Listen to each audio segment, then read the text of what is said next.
Chapter 1138. Not long ago, when she met Mare and my NI at Rongyao Company, Yun Jian asked Mare to pass a message to Matt on her behalf. Tell Matt that if he doesn't want to disappear in the annals of history, he'd better behave himself. If he dares to do anything to Rongyao Company again, he'd better wash his neck and wait for death. Yun Jian knew that Mare must have passed this message to his father, Matt. Furthermore, my dad was holding a board of directors meeting here today, and he had even said those words. What did that mean? It meant that he was unrepentant. Yun Jian hadn't broken in just now, and the meeting room was soundproofed. Logically speaking, Yun Jian, who was standing outside the door, shouldn't have been able to hear the sounds in the meeting room. But Yun Jian's ears were sharp. No matter how good the soundproofing was, 1999 wasn't as advanced as the modern era. So no matter how good the soundproofing was, as long as she listened quietly, she would definitely be able to hear the sounds. Yun Jian heard the sounds just now. That was why she had broken through the door and said those words. Matt, who was standing in front of the board of directors and major shareholders, saw Yun Jian suddenly break in, and his eyelids twitched violently. Who was this little girl who suddenly broke in? Why did he feel like he had heard her say those words somewhere before? Glancing around the room, Yun Jian found that Mare wasn't present. But it didn't matter, because Yun Jian's target wasn't Mare. Matt saw Yun Jian, and his experienced face scrunched up tightly. But with decades of business experience, Matt calmed down quickly. Who are you? Matt looked at Yun Jian and asked with a frown. Matt was different from all the successful businessmen and powerful people that Yun Jian had met before. Matt was a businessman who was truly worthy of respect. Yun Jian admitted that if Matt's ambition was a little smaller and he didn't target her Rongyao Company, she definitely wouldn't be standing here today to deal with Matt. He even admired this old senior from the bottom of his heart. Unfortunately, in the business world, there were no eternal allies. There were only profit-seeking businessmen. He saw with his own eyes that Yun Jian had stepped through the door and talked to the chairman of Xueqi Company in such a tone. Zhang Jiangui and his uncle almost wet their pants. The two of them didn't dare to leave, but they didn't dare to stay either. Even Guxian's other two roommates were so scared that they broke out in cold sweat. You don't need to know who I am. Yun Jian simply crossed her arms in front of her chest. Her beautiful body made people's hearts itch for no reason.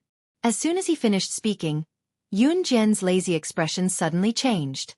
Her expression became solemn and respectful, and her eyes suddenly reflected a light that made people tremble.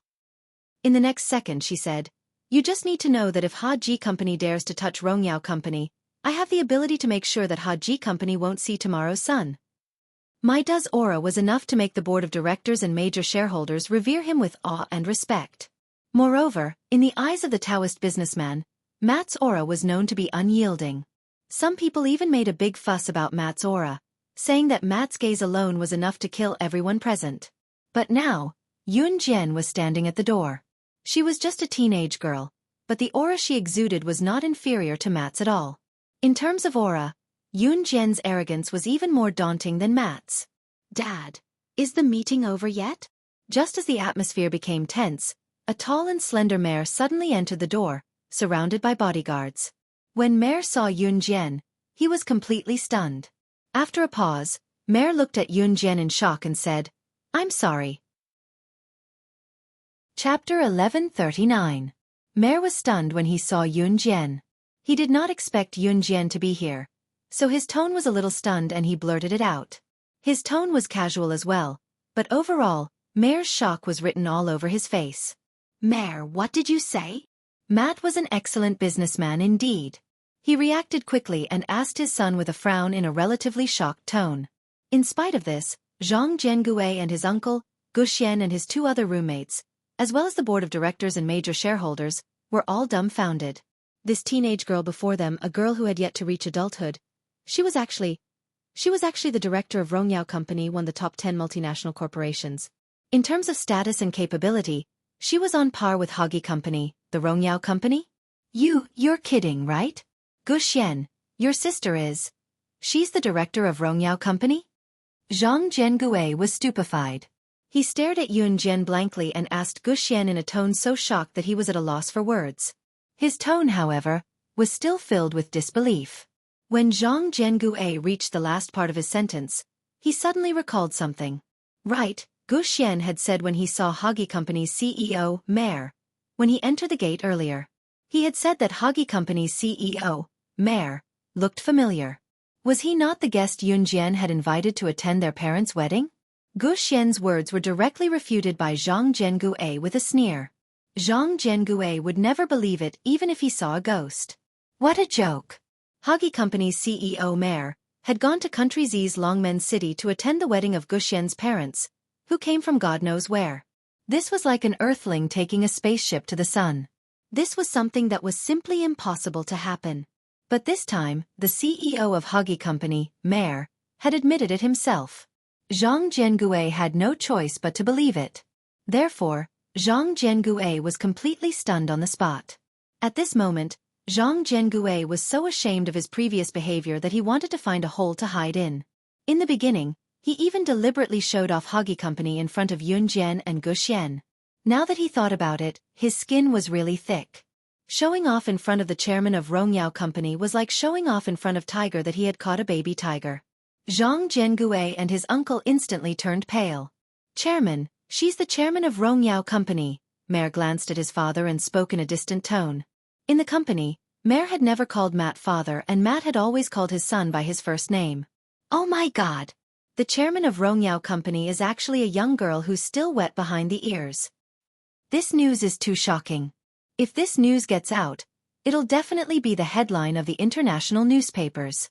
Quick, call the reporters over. This news is too shocking. The board of directors and major shareholders took out their phones and tried to call the headquarters of the international press conference. Yun Jian had heard the conversation between the board of directors and major shareholders early in the morning. She suddenly raised her hand and tossed it. Dozens of razor blades appeared in Yun Jian's hand as she tossed it out. By the time everyone came back to their senses, the dozens of razor blades had already pierced into the rectangular table in front of the board of directors and major shareholders. There was a razor blade in front of each of them, and it was deeply embedded into the table.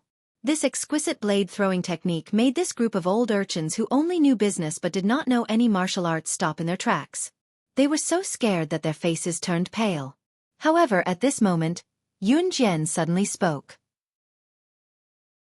Chapter 1140.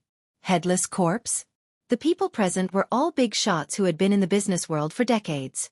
How could they not have heard of headless corpses? Yun Jian's words clearly meant that if anyone present dared to say another word, she would turn them into headless corpses. God!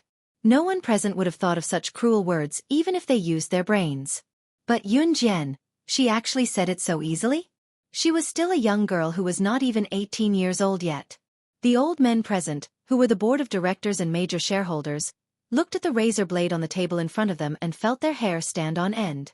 After being in the business world for so many years, the board of directors and major shareholders were used to the ups and downs, but they had never seen anything like this before. How could a young girl have such an overbearing aura? When Yun Jian opened her mouth and said those words, everyone present suddenly had an illusion. It was as if they would really become headless corpses if they went against her wishes. At this moment, even Matt, who had the strongest aura, could not help but straighten his body. Not to mention Zhang Zhengue and his uncle, as well as Gu Xian's two roommates. Zhang Zhengue and Gu Xian's two roommates felt that they were used to the trifles of the school, and they were also students who messed around. Usually, they would participate in some group fights inside and outside the school. Then, a large group of brothers would take them to nightclubs to flirt with beautiful girls. It was also because of this kind of life that Zhang Zhengue and the other two felt that they were invincible. This was because they had a group of powerful brothers behind them. If anyone pisses me off, I will take all my brothers and fight them. This was what Zhang Zhengue had always thought before he saw Yun Jian's exquisite razor blade throwing skills. But until just now, when he saw Yun Jian's real skills, he was completely stunned.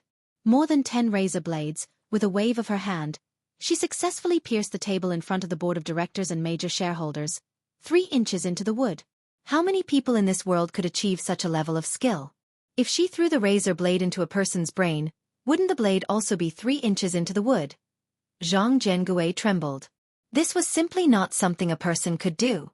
Zhang Zhengue felt that from the moment he started to call Yun Jian little sister until now, he suddenly had an illusion. How was this little sister? This was simply a god. And the previous skill of prying the door. Just as Zhang Jiangue was thinking this, Yun Jian had already arrived in front of Matt.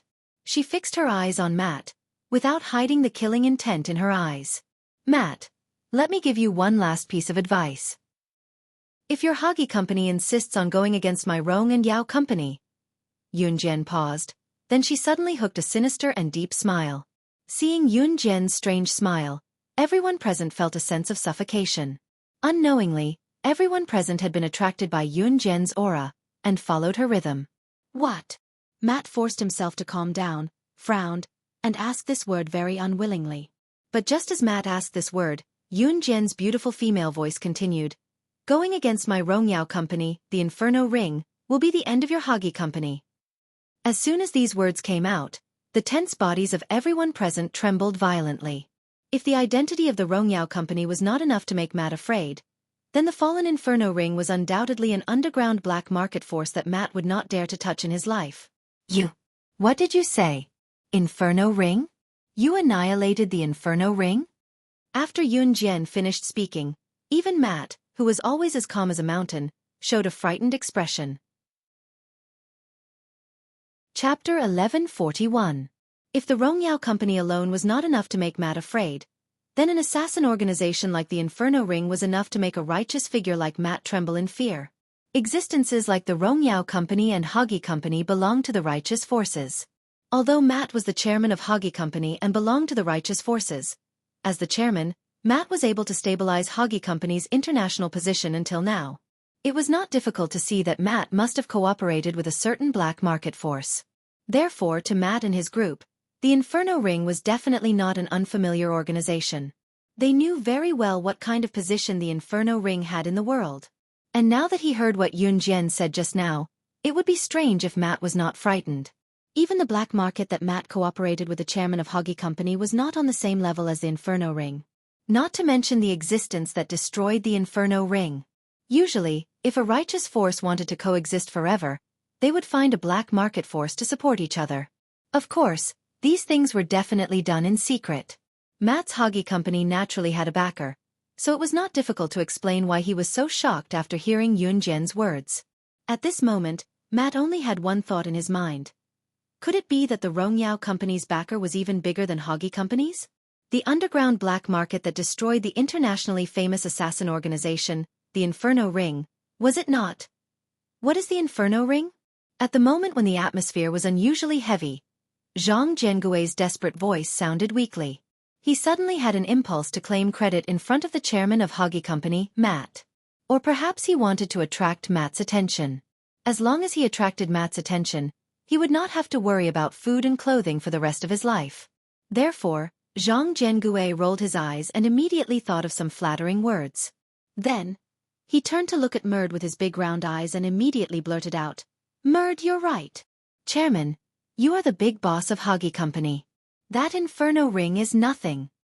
In the entire state of Maryland, oh no, in the entire world, who can be your opponent? A mere Inferno Ring, you can crush it with a single kick. My roommates and I worship you so much, When Zhang Jiangue wanted to continue speaking, Matt suddenly grabbed a pen holder on the long table and viciously threw it at Zhang Jiangue, who was standing at the door.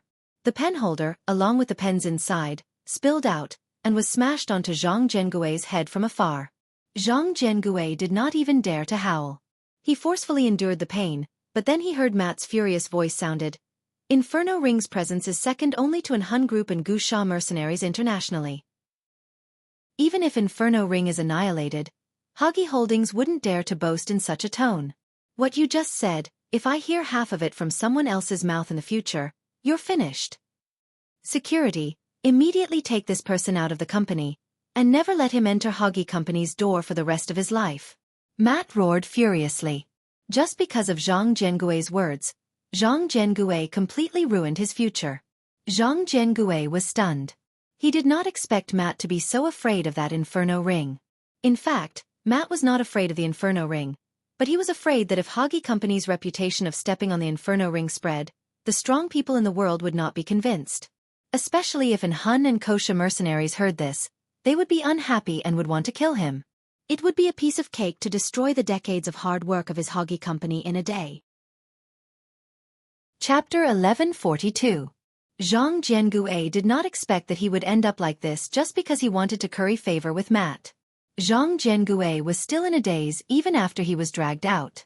As Zhang Jiangue's uncle, he did not dare to make a sound. If he made a sound, it would mean that he was related to Zhang Jiangue, and he would lose his job. One had to know that he had used a lot of connections to get into Hoggy's company. If he was fired now, where would he find a better job than Hoggy's company? Matt, we can talk about our business now. Just as my Da was about to lose control of his anger, Yun Jian smirked and walked to the side of the conference room to pull out a stool. She sat down with her legs crossed and spoke leisurely. Matt frowned when he saw Yun Jian sitting down as if she was in her own territory. He walked over to Yun Jian. What do you want? Matt had to look at Yun Jian in a new light. This young lady was not to be trifled with. I don't have much patience, Yun Jian said. She reached out and rubbed her fingertips on the armrest of the table. As she spoke, she lowered her head to look at the floor. Her pretty face, paired with her long eyelashes, drew a gasp from everyone present. Yun Jian continued, I don't like to beat around the bush. I'll tell you directly. The Kosha mercenaries are behind the Rongyao company. Matt, if you dare to touch my Rongyao company, you'll be making an enemy out of the Kosha mercenaries. Yun Jian suddenly stood up when she said this.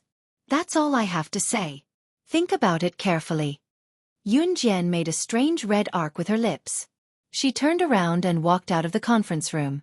Before she left, Yun Jian waved at Gu Xian. Seeing this, Gu Xian followed him out in a daze. The group of old men, including Zhang Jiangue's uncle and Gu Xian's two roommates, were all stunned. After a moment of silence, a major shareholder suddenly said, No wonder. No wonder. No wonder she's not afraid of the Rongyao company. The Kosha mercenaries are behind the Rongyao company. Not to mention this major shareholder, even Maida himself was scared out of his wits. Just when everyone thought that Maida wouldn't say a single word, he sighed heavily and said with a heavy sigh, That's right, Maida. From today onwards, withdraw the project to suppress the Rongyao company. No one is allowed to lay a hand on the Rongyao company. Kosha mercenaries. He could not afford to offend them. Gu Xian, who walked out of Hoggy company, was still in a state of shock. Sister Yu, Gu Xian wanted to ask about the doubts in his heart, but Yun Jian's voice continued, Sure brother, keep it a secret. Yun Jian smiled and said, In the future, if you encounter any problems in Maryland, you can ask the Rongyao company's president for help. Gu Xian was stunned by Yun Jian's words, but he nodded involuntarily. Although he was full of doubts, he did not ask further. After sending Gu Xian back to school, Yun Jian went straight back to Rongyao company. At the same time, in the president's office of Rongyao company, just as Yun Jian walked in, she saw Lan Su sitting on the soft chair with a gunny sack in her hands with a rather aloof expression. Her demeanor did not match the sack in her hands. The temptress was sitting in front of her desk. Adam was standing beside Lan Su. The most eye-catching thing was the gunny sack in Lan Su's hands. Yun Jian knew that it contained the pots and pans that Lan Su had brought all the way from Longmen City, intending to bring them back to Yulong mainland. She did not expose Lan Su but smiled with her eyes squinted.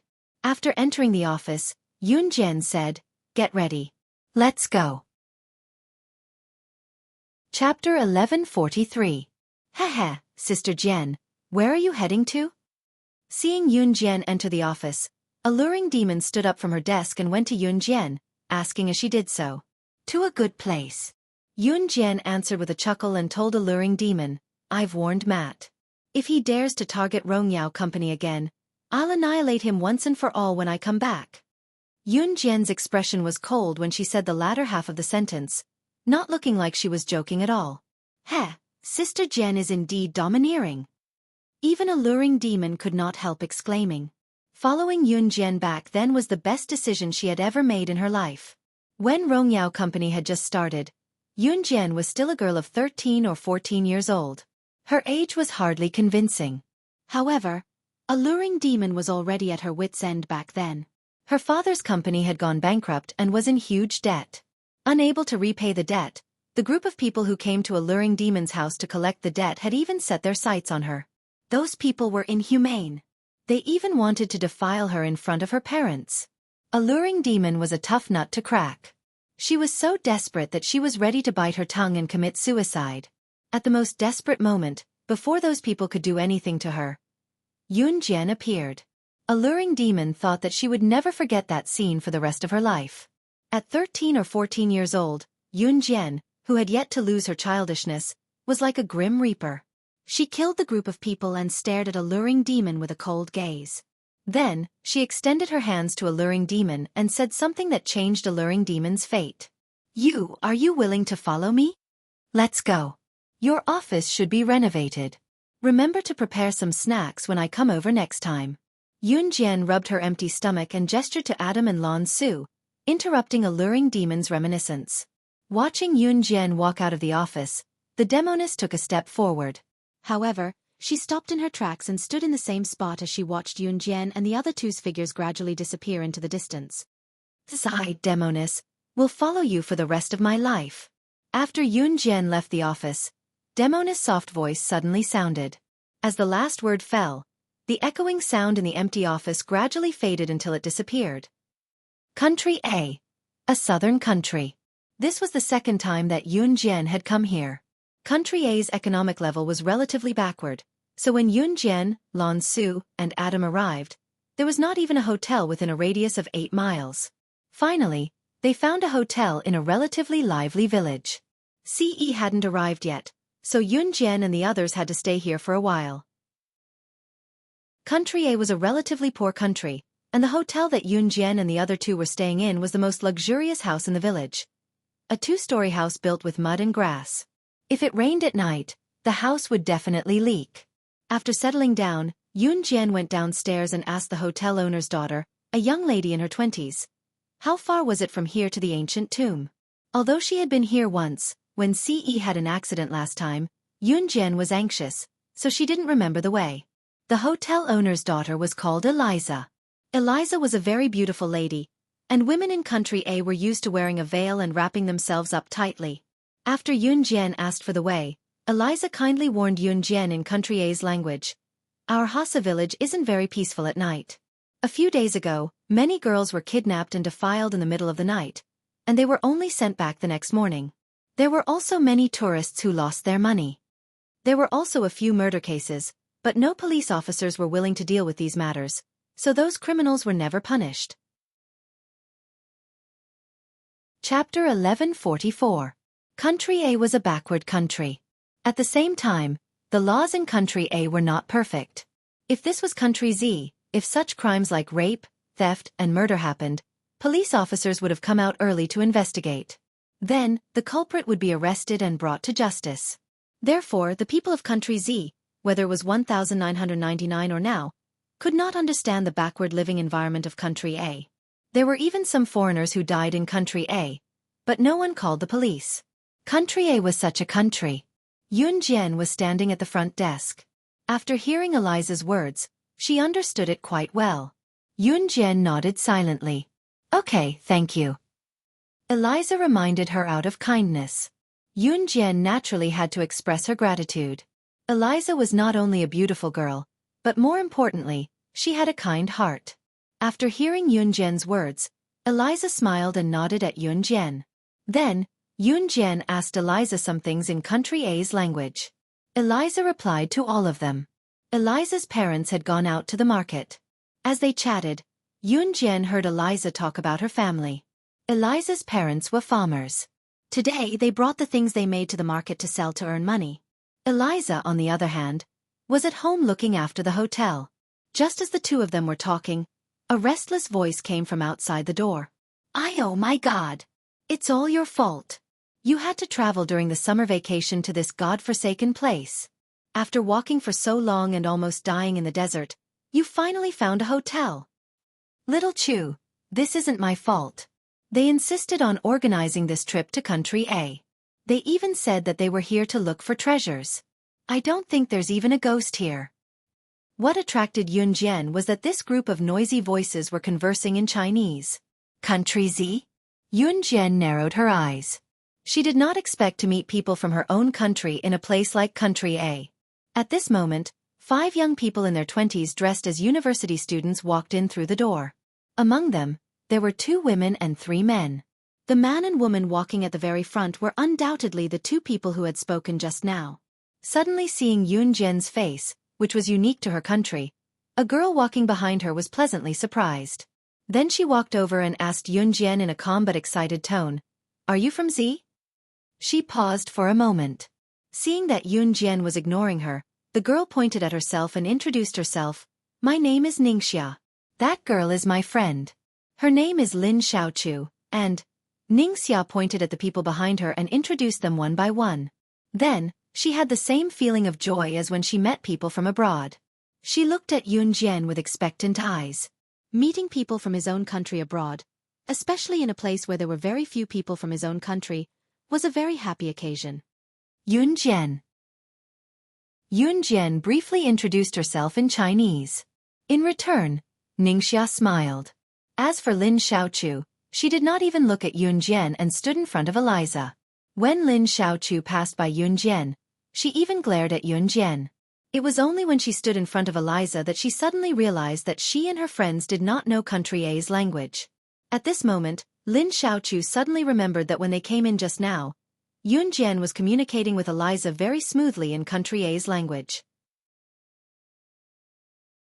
Chapter 1145. Little Chu, how can you be like this? Even Ningxia felt embarrassed when she heard little Chu Lin's tone. Ningxia turned to look at Yun Jian and said apologetically, "Yun Jian, I'm sorry. Little Chu is like this. Please don't lower yourself to her level." Who's lower herself to whose level? Ningxia, whose good friend are you? Who are you helping? Little Chu Lin shouted angrily when she heard Ningxia's words. Yun Jian narrowed her eyes. She did have a good impression of Ningxia. As for this girl called Little Chu Lin, she couldn't be bothered to pay attention to her at first glance. Although Little Chu Lin was Ningxia's good friend, she put Ningxia in a difficult position. However, at this moment, a female voice with Chinese pronunciation that wasn't very accurate rang out. "Stop arguing, I can understand a bit of Chinese." Yun Jian looked back slightly. She saw Eliza wrap herself in a robe. Eliza used the robe to cover her face and nose, only revealing a pair of black eyes. Then she spoke. Eliza could speak Chinese? However, Yun Jian wasn't very surprised. The people who were surprised were Ningxia, Little Chu Lin, and the other four. Especially Little Chu Lin. She looked at Eliza in surprise. When she came back to her senses, Little Chu Lin shouted at Eliza angrily, "You know Chinese?" "My maternal grandmother is from Z country, so I know a bit of Chinese," Eliza said slowly in a rather unfamiliar tone. "Since you know Chinese, why didn't you say so earlier? You did it on purpose, didn't you?" Little Chu Lin shouted. "Did it on purpose? What do you mean?" "I only know a bit of Chinese." Eliza only knew a little, so she couldn't completely understand Little Chu Lin's words. "Hello, we want to check into a hotel." Just as Little Chu Lin was about to continue to act out, a tall boy with outstanding looks stepped out to resolve the awkwardness. "Okay." Eliza understood and immediately arranged for Ningxia's group to check in. At this moment, Yun Jian could clearly see Lin Xiaochu's arrogant attitude immediately vanish the moment the boy who stepped forward to resolve the awkward situation spoke. On the contrary, Lin Xiaochu raised her eyes to look at the boy, revealing a shy expression of a little girl. The guy who stood up to defuse the awkward atmosphere went up to Yun Jian to introduce himself and ask after he was done with the procedure. "Hello, little girl. My name is Hu Chirue. Just now, my junior sister was rude to you. I apologize to you here. Also, I want to ask you, are you alone? Are you planning to go to the tomb like us?" Within a radius of 8 miles, there was only one ancient tomb. When foreigners came, they would usually go to the ancient tomb. "Not alone." Yun Jian answered the previous question. Lan Su and Adam were resting upstairs, so Hu Chirue thought that Yun Jian was alone. "Senior Rue, this girl clearly doesn't want to talk to us." "Why are you talking to her?" Little Chu Lin fiercely glared at Yun Jian, who was talking to Hu Chirue. However, because Little Chu Lin was talking to Hu Chirue, her voice carried a hint of coquettishness. Hu Chirue opened his mouth, but in the end, he didn't say anything.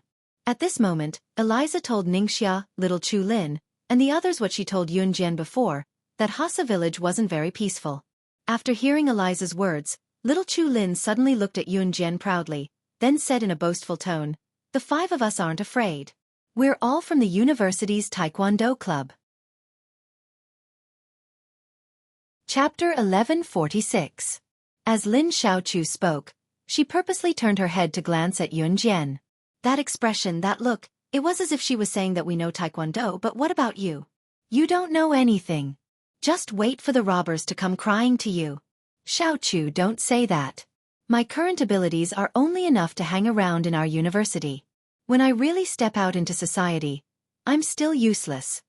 Hu Chirue was very tactful and knew his limits. However, as soon as Hu Chirue finished speaking, Lin Xiaochu continued, "Senior Rue, you're too humble." As Lin Xiaochu spoke, she turned her head to look at Yun Jian. Her eyes were filled with a strong sense of provocation. After 2 seconds of silence, Lin Xiaochu said, If something happens, don't beg Senior Rue or us to save you." Yun Jian lightly glanced at Lin Xiaochu, then she turned around and went upstairs. Yun Jian usually ignored these kinds of people. "Tieskai, what's there to be proud of?" Lin Xiaochu saw this and began to say a few more words. However, as soon as Lin Xiaochu finished speaking, Hu Chirue reprimanded Lin Xiaochu. "Xiaochu, don't be so rude." Lin Xiaochu listened to Hu Chirue's words very much. After all, Lin Xiaochu had special feelings for Hu Chirue. For a moment, everyone was speechless. At this moment, Yun Jian had already returned to the 2nd floor.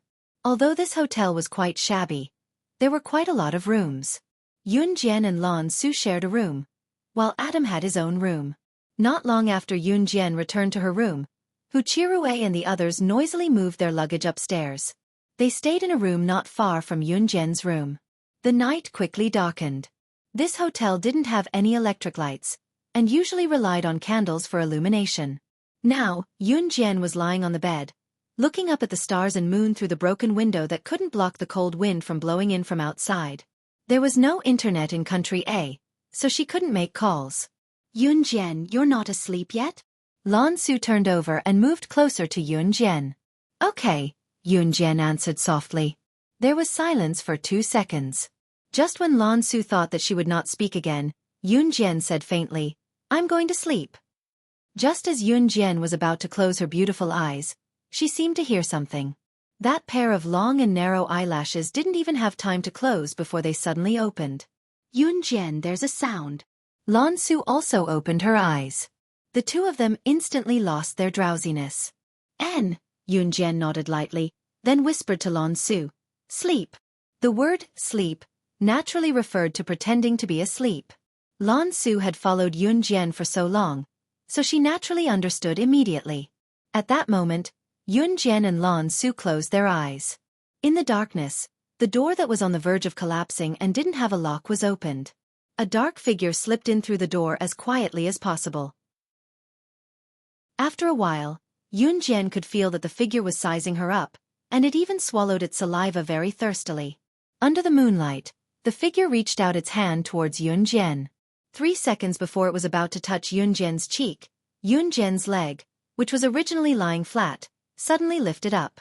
Her leg immediately rotated 90 degrees, and she directly kicked the figure that was trying to sneakily touch her cheek. "Ouch!" The person screamed, and was sent flying several meters by Yun Jian's kick. Chapter 1147. The moment Yun Jian kicked him, Lan Su rolled over on the bed and stood up. He then lit up the candles in the room. Adam, who was in the next room, ran over as well. Adam had come over when he heard the commotion. When he saw the rapist who was curled up into a ball from Yun Jian's kick and could barely breathe, he dashed over to grab the man. Then Adam directly punched the flower thief in the head, knocking him out on the spot. "It's really not peaceful here," Yun Jian said calmly with her arms crossed. At the same time, Yun Jian smirked and said, "He has an accomplice. Let's go out and watch the show."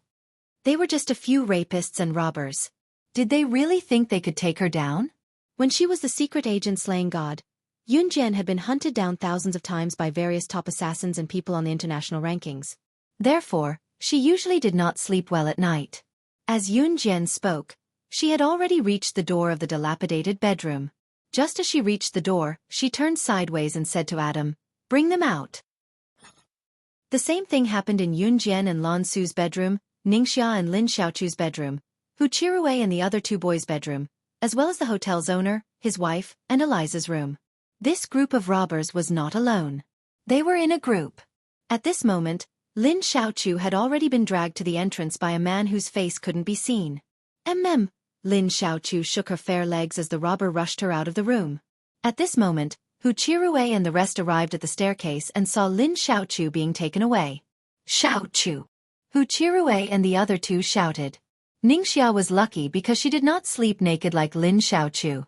That was why the man chose Lin Xiaochu instead of her. "Ah! Let go of me! Let go of me!" Just then, another robber rushed out of the room with Eliza in his arms. Eliza's parents chased after her with all their might, shouting, "Don't! Please, let my daughter go. I beg you." Eliza's parents had just chased after them when they were kicked away by the group of criminals. This group of criminals had clearly planned this. They had captured Lin Xiaochu and Eliza, but they had left behind a few people to stop Eliza's parents and Hu Qiruwei's trio. Damn it! Hu Qiruwei and the other two quickly clashed with this group of criminals. Soon, Hu Qiruwei and the other two were drenched in sweat. They were at a disadvantage. Hu Qiruwei and the other two were about to lose to these well-prepared criminals. On the other hand, Hu Qiruwei and the other two were entangled by several criminals. One of the criminals rushed forward and grabbed Ningxia, intending to take him away as well. Swish! Everyone present only heard the sound of a saber flying through the air. In the blink of an eye, the criminal who had wanted to take Ningxia away was struck in the temple by a butterfly knife. He died on the spot, his eyes wide open. Everyone present was shocked by this turn of events, and they were all dumbfounded. Even the remaining criminals at the back were so shocked by this scene that they stopped what they were doing. Bam! Before everyone present could react, they heard the sound of a heavy object falling to the ground. Everyone saw Adam tossing the rapist who had wanted to attack Yun Jian to the ground by the staircase on the second floor. Unlike the battered and exhausted people around her, Yun Jian was currently hugging her chest with her arms. She looked down at the group of people who had suddenly appeared like an outsider. Then, her red lips curled up slightly. "Here, thank you for your big gift. I'm returning it to you now." After Yun Jian finished speaking to the criminals, she kicked the unconscious rapist and mercilessly kicked him down the railing on the second floor. He fell straight to the ground floor. The rapist's blood splattered everywhere. Chapter 1148. In the blink of an eye, Yun Jian had killed someone. Moreover, she had killed two people at once. Everyone there was stupefied by Yun Jian's horrifying move, their jaws dropping in bewilderment. After all, Yun Jian was only a teenage girl. Especially today, when Hu Qiruwei and his group were about to check into the hotel, Lin Xiaochu was showing off Hu Qiruwei and his group's abilities to Yun Jian. At that time, Yun Jian did not dare to refute a single word. At least that was what Hu Qiruwei and his group thought. Yun Jian did not dare to refute them at that time. However, until just now, Yun Jian had killed two people in just a few seconds. Everyone present was horrified by her ruthless methods. How was she afraid? How was this what a teenage girl should be like? Coupled with her exquisite throwing knife skills, she was basically a demon. She was the Grim Reaper from hell. You! One of the criminals could not hold it in any longer. He screamed in fright on the spot. It was very obvious that this group of criminals had their eyes on Yun Jian and Hu Qiruwei's group for a long time. Today, they even wanted to snatch the hotel owner's daughter, Eliza, away. After all, Eliza was pretty, and was indeed the ideal target in the hearts of men. However, based on the original plan today, this group of criminals had even planned who would be the easiest to target and who would be the hardest to target. In the end, they came to the conclusion that Yun Jian was the easiest to target. Because she was the youngest, and her appearance was not the mature type. At most, she could only be considered delicate and pretty. However, there was no doubt that Yun Jian's appearance was the most outstanding among the group of women. Although she did not have the enchanting charm that men liked, she had a delicate and pretty face, as well as an exquisite figure. In addition, Yun Jian's figure was big in the areas that should be big, and small in the areas that should be small. She was simply the person that this group of criminals was fighting to get their hands on. Moreover, from the looks of it, She was the easiest to target. However, this group of criminals never expected that Yun Jian, who seemed the easiest to target, would turn out to be a homicidal maniac. She had killed 2 people in just a few seconds. Xueqi and the others were completely dumbfounded. At this moment, one of the criminals who had witnessed Yun Jian's knife-throwing skills, who was obviously the leader, immediately pulled out a shiny pistol from his belt. Ah, gun. Seeing the leader of the criminals pull out a pistol, the hotel couple turned pale with fright. In Country A, handguns were prohibited. It was obvious that this handgun had been brought in illegally. Moreover, the ruler of Country A didn't care about anything at all. Therefore, it was understandable that the criminal had a gun.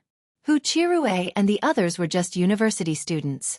They used to be ordinary students. How could they have seen something like a real pistol? Therefore, when they saw the leader of the criminals take out a pistol, they were so scared that they stopped moving. Women, step forward. Otherwise, I will kill all of you here. The gangster thought that he had threatened everyone present, including Yun Jian, so he spoke arrogantly. Not only did the criminal speak in Country A's language, he even spoke in Mandarin. It seemed that this criminal could speak Mandarin. Yun Jian narrowed her eyes. She still stood in the distance with her arms crossed. She spoke to the criminals in Mandarin that Xueqi and the others could understand. I'll return the same sentence to you. Today, none of you will leave here alive. It had been a long time since she killed someone so freely. In Country Z there were laws. In a country like Country A, even if she killed someone, no one would know. After Yun Jian finished speaking, she walked down the stairs step by step with ease. The criminal holding the gun was frightened by Yun Jian's aura. Just when the criminal wanted to do something, he saw Yun Jian move. Chapter 1149. They saw Yun Jian slowly walking down the stairs, the corners of her mouth slightly raised. From her expression, it was as if she was really an innocent young girl. The criminals below couldn't help but stare blankly, completely stunned by Yun Jian's seemingly innocent expression. However, they thought in their hearts, such a beautiful little girl, was she really the devil who killed without batting an eyelid? She had just kicked the unconscious flower thief down from the 2nd floor. A person who was asleep was kicked down from a high place. If he wasn't asleep and was kicked down from the 1st floor, he might not die. However, with Yun Jian's actions, the flower thief would definitely die.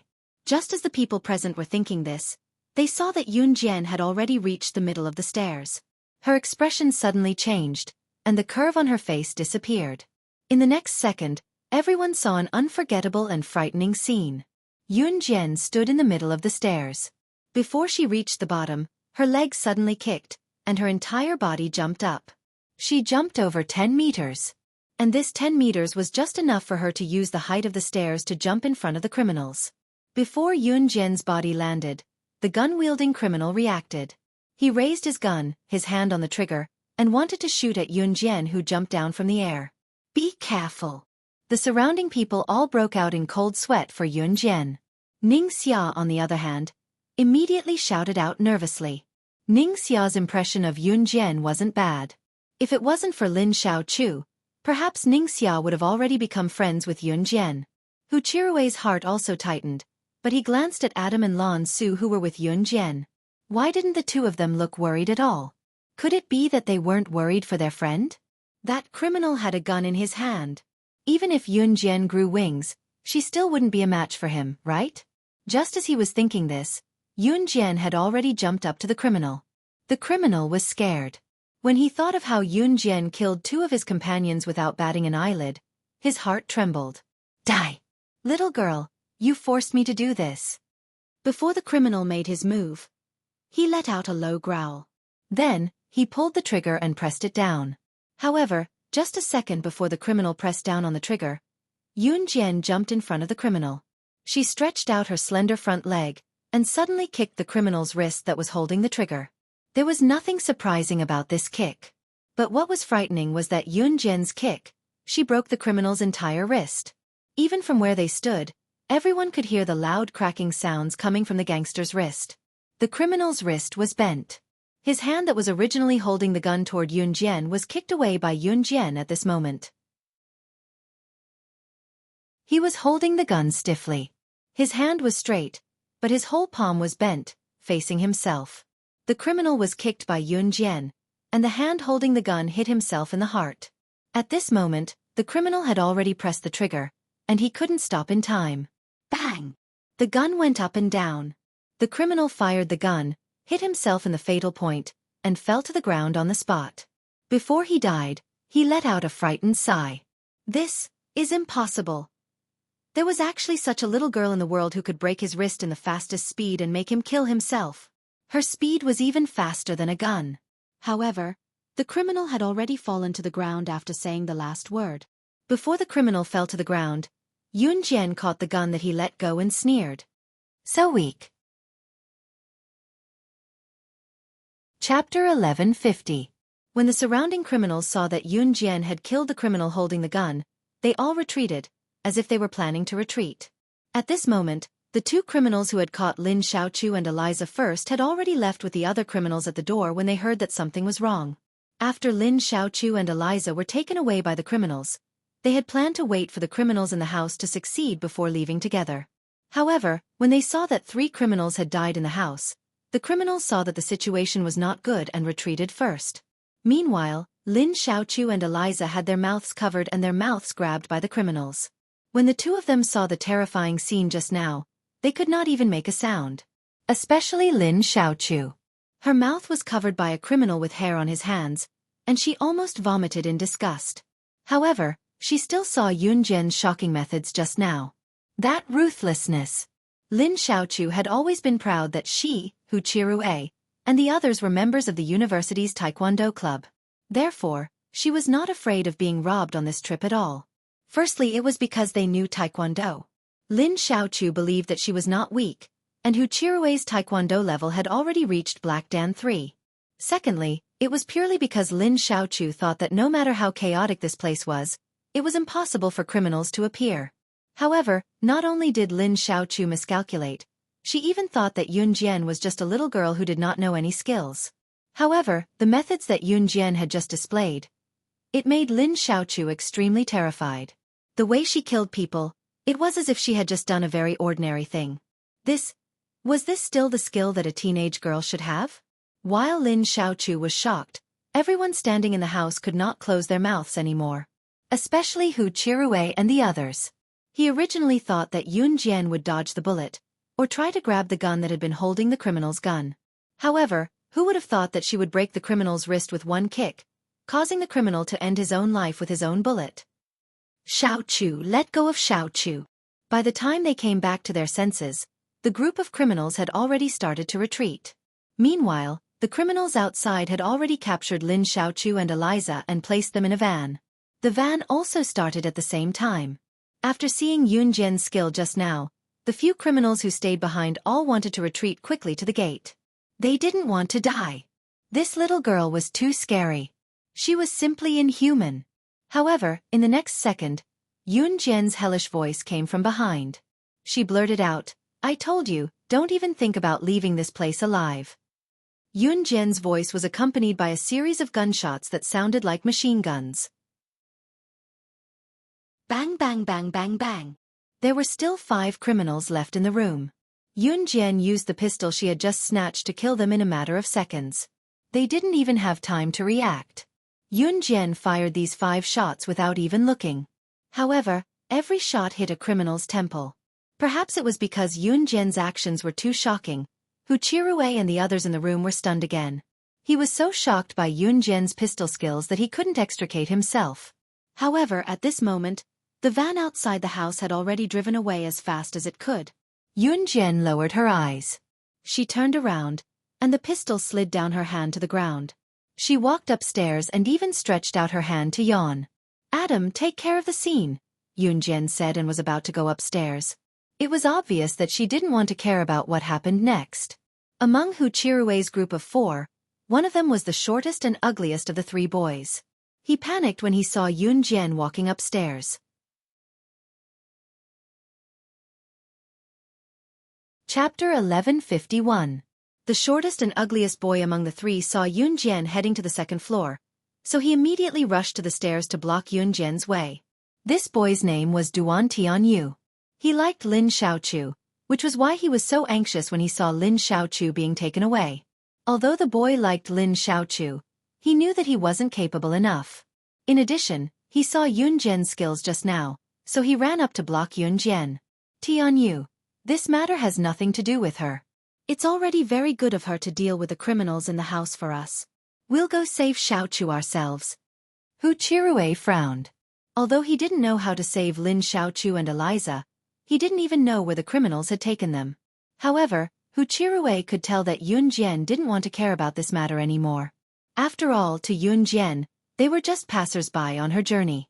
They were just fellow villagers from the same country. There was no need for her to take risks for them. This was normal. Although Hu Chirue didn't like Lin Xiaochu came with them. Of course, he couldn't just leave after Lin Xiaochu was taken away and her whereabouts were unknown. They definitely had to save her. Hu Chirue, are you crazy? Didn't you see how powerful those criminals were? They even had guns on them.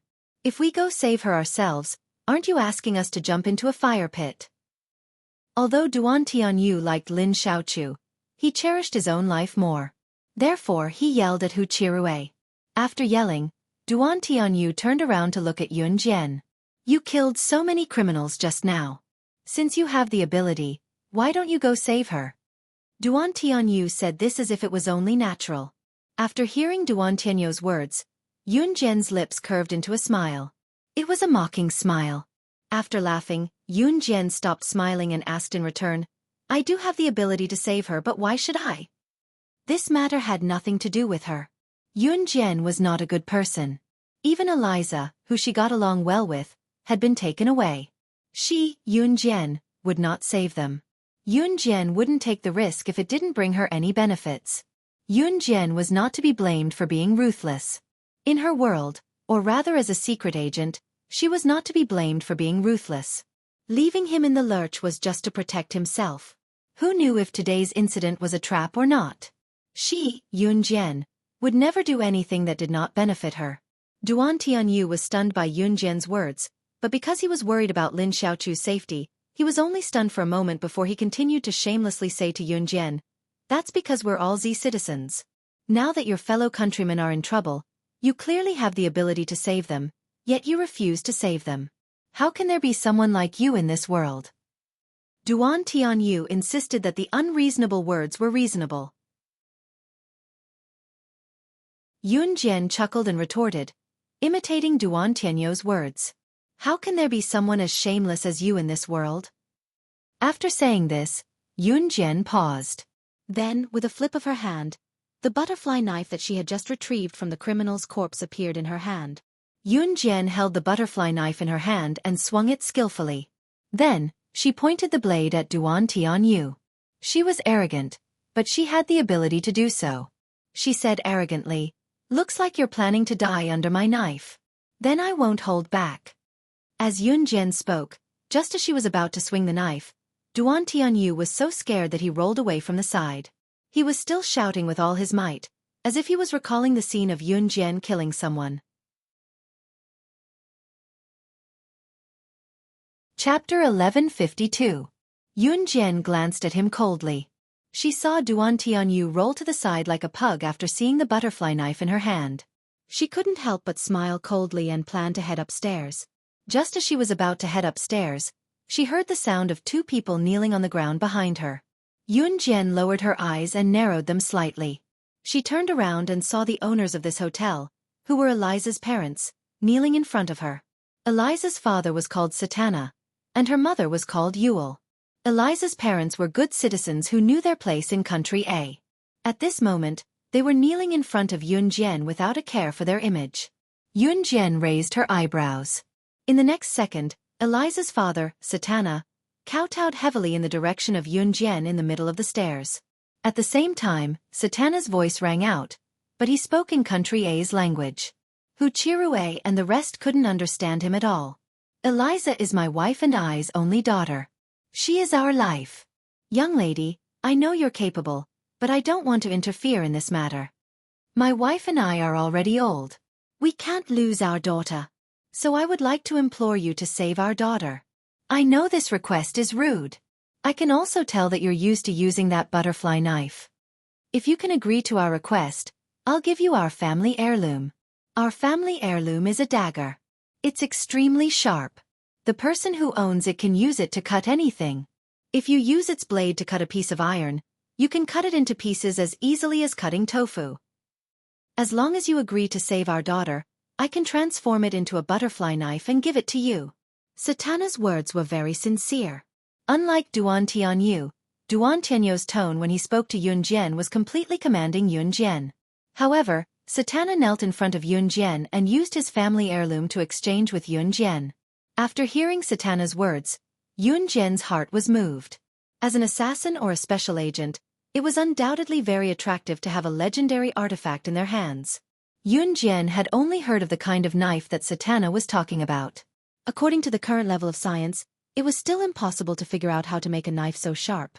However, there were people who had excavated this kind of incomparably sharp knife from ancient ruins. Legend had it that this knife could easily cut through iron like tofu. It was just that Yun Jian didn't expect Satana's house to have it. Previously, Satana had not mentioned the family heirloom because he was afraid that someone would steal his family's saber. However, he had no other choice now. Eliza was his only daughter. If he allowed Eliza to be taken away like this, he didn't know if she would be sent back. He would rather give his family heirloom to the girl in front of him. Even before he made this decision, Satana felt that the power of his family's heirloom dagger was very compatible with the imposing young lady in front of him. What nonsense is this damned old man from Country A talking about? Does he think that just because he knelt down and begged her, she would go and save him? Just now, I asked her to save little Chu, but she refused. This old man from Country A wants her to save him? TSK, dream on. Duan Tianyu couldn't shout for Yun Jian, and he didn't understand Country A's language. However, he could sense that Satana was kneeling in front of Yun Jian to ask Yun Jian to save him. Hu Chirue and the others also thought that Yun Jian wouldn't help. Chapter 1153. Satana actually knew a little Chinese, but it wasn't a coincidence that he purposely used Country A's language to speak to Yun Jian. It was because he didn't want Hu Chirue, Duan Tianyu, Ningxia, and the others to know that his family had a family heirloom. In fact, Satana was the smartest one among the people present. He knew how to capture Yun Jian's heart and use what Yun Jian wanted to exchange for conditions with her. Duan Tianyu, on this level, was the type of person who was mentally retarded. He clearly knew Lin Xiaochu's attitude towards Yun Jian, but he still used a threatening tone to force Yun Jian to save Yun Jian. No matter who it was, they would never agree to save Duan Tianyu. At this moment, Duan Tianyu, who had originally vowed that Yun Jian would definitely not agree to save his daughter from Country A, actually heard her agree. Duan Tianyu and the others couldn't help but be shocked and didn't react for a long time. Adam, Lan Su, you guys stay here. I'll be back soon. Yun Jian didn't look at Adam and Lan Su, who were standing on the second floor. She spoke, and her words were obviously directed at Adam and Lan Su. Okay. Adam responded on behalf of Lan Su. Then he took Lan Su's hand and walked towards the room. At this moment, Yun Jian had already turned around and walked downstairs. Do you have a car? Yun Jian looked at Satana and asked when she came to the first floor. As soon as Yun Jian finished asking, Duan Tianyu reacted. Yun Jian actually agreed to save the daughter of Country A's old man. What do you mean? You won't save your own countryman, but you actually agreed to save this foreigner's daughter? Duan Tianyu asked Yun Jian in a questioning tone. As soon as Duan Tianyu finished his questioning tone, Yun Jian cast a sidelong glance at him and said mercilessly, he promised to give me 1 million yuan and work like a horse for the rest of his life to repay the debt. Are you going to give it to me? If you work like a horse for me, I'll also save people for you. Yun Jian never made a draft when she lied. Satana could understand a little Chinese.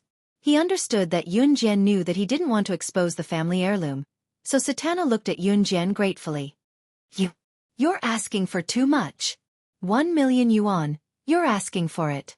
I think you've lost your mind thinking about money. Duan Tianyu bellowed at Yun Jian, his face draining of color when he heard her. Yun Jian ignored him and walked past Duan Tianyu. Satana looked at Yun Jian's Yun Jian and Lan Su's Yun Jian's Yun was Yun Jian. Yun Yun's Yun's, Shi Tianyot Hu Chirue said to the other guy. When he was about to chase after Yun Jian, he suddenly stopped. After hesitating for 2 seconds, Xueqi turned around and looked at Ningxia, who was standing not far away. Xueqi's gaze softened when he looked at Ningxia. He said to Ningxia, "Stay here and don't run around. We'll be back soon." Ningxia knew that she would only cause trouble if she went, so she nodded. At this moment, Xueqi and the other guy were already walking out the door. Duan Tianyu saw that Xueqi was ignoring him and leaving. He snorted and followed him out. At this moment, Yun Jian and the others were standing at the entrance. Yun Jian ignored Duan Tianyu and the others who came out with her. Her goal was only to save Eliza. As for what happened to Lin Xiaochu, it was none of her business. Chapter 1154. Shut up. As soon as Duan Tianyu finished speaking, Yun Jian's crisp voice rang out. Duan Tianyu was frightened by Yun Jian's crisp voice. He shuddered violently and then trembled. He wanted to insult Yun Jian back, but in the end, he opened his mouth and only said, "Ha, at such a young age, you really think you're a god? You didn't come out in time to save him just now, and now look at you? Now we don't even know where he is. Can you find him?" At the end of the day, Duan Tianyu was still blaming Yun Jian for not doing anything when she could have stopped the thugs and saved them just now. "If you say another word of nonsense, I'll kill you right now." Yun Jian raised her leg and kicked Duan Tianyu's chest fiercely, sending him flying several meters away. Duan Tianyu was suddenly sent flying, and he almost spat out a mouthful of blood. The intense pain made Duan Tianyu roll on the ground a few times. In the end, he stood up reluctantly, but he really didn't dare to say another word. He originally thought that Yun Jian wouldn't dare to do anything to him, but he didn't expect that she would actually dare to do something to him. Duan Tianyu could even feel Yun Jian's murderous intent towards him just now. He couldn't help but shiver slightly. At this moment, Satana also walked out of his garage. He looked at Yun Jian and said to Yun Jian, "My tractor broke down and it can't drive anymore." After hearing Satana's words, Yun Jian lowered her eyes. Because it was already a moonlit night, the bright and beautiful moonlight still faintly shone down, brightly illuminating the sand on the ground. Yun Jian could clearly see the tracks on the sand. "Then we'll walk," Yun Jian said to Satana. As she spoke, her eyes were fixed on the sand from beginning to end. There were almost no cement roads in Country A because there were many deserts in Country A, so the most common road here was sand. Yun Jian looked at the sand on the ground, then she pointed in a direction and said to everyone, "Let's go this way." "Why did you go that way? What if you went the wrong way?" Duan Tianyu had just been beaten up and learned his lesson. Just as he was about to continue speaking, he suddenly remembered how he had been beaten up by Yun Jian. Duan Tianyu shuddered and shut his mouth. There are traces of the car's tires running over the sand. If we follow the trail, we'll definitely be able to find it. Xueqi was obviously smarter than Duan Tianyu. He quickly explained. As they spoke, the group of people had already run over there. That group of people is now in Hassa village. "They won't go far," Yun Jian, who was walking in front, suddenly said. They didn't know where Yun Jian's confidence came from, so the group of people was stunned. In spite of it, considering Yun Jian's astounding skills earlier, everyone followed her without hesitation. At this moment, under a dilapidated thatched hut in Hassa village, Eliza and Lin Xiaochu were tied to a bench by their deputies. Eliza appeared to be very calm, but Lin Xiaochu was crying the entire time. "I beg you, please let me go. As long as you let me go, I promise I won't call the police. Why don't you just arrest her? I promise I won't tell anyone." Lin Xiaochu kept shouting desperately. The "her" in this sentence was referring to Eliza. Lin Xiaochu liked to sleep naked, so at this moment, she was wearing only a bra and underwear. Her white thighs made the group of criminals jealous. Chapter 1155. As soon as the gangster finished speaking, 5 or 6 gangsters had already unbuckled their belts and walked towards Lin Xiaochu. The gangster who was touching Lin Xiaochu's thigh tore off Lin Xiaochu's underwear, directly exposing Lin Xiaochu's embarrassing private part. "Ah! Get lost! You disgusting Country A people! Get lost!" Lin Xiaochu began to howl. She was so shocked that she forgot that these gangsters could speak Chinese. Motherf***ker. You want to do this the hard way. The gangster slapped Lin Xiaochu's face, immediately causing her face to swell. At this time, one of the gangsters who had unbuckled his belt had already come forward and pulled off Lin Xiaochu's bra. Ah! Ah! In the end, only Lin Xiaochu's endless screams were left. It was still very late at night. Near the thatched hut, Yun Jian and the others followed the tire tracks and found this place. It's that van. Hu Chirui pointed at the van beside the thatched hut. Let's not alert them. As soon as Hu Chirui finished speaking, Yun Jian did not have any intention of hiding her whereabouts and walked in that direction. F***CK. She's crazy. I told you not to alert them. Duan Tianyu saw that Yun Jian did not listen to Hu Chirui, and he could not control his mouth, so he immediately shouted. Shoo, follow her. Hu Chirui reacted quickly. He saw Yun Jian walking forward and knew that Yun Jian must have her reasons, so he did not say anything and followed her. On the other side, Yun Jian had already arrived in front of the thatched hut. The door of the thatched hut was only covered by a piece of old wooden board. Standing outside the hut, they could hear Lin Xiaochu's low moans from inside the hut. The candles in the hut flickered. When Yun Jian heard the sound, she knew what was going on inside the hut. She lifted her leg and kicked open the old wooden door. As soon as she entered, Yun Jian saw a group of gangsters in front of her wearing only a pair of shorts that covered their lower bodies. They stood by the side and watched with satisfaction as a gangster pounced on Lin Xiaochu's body.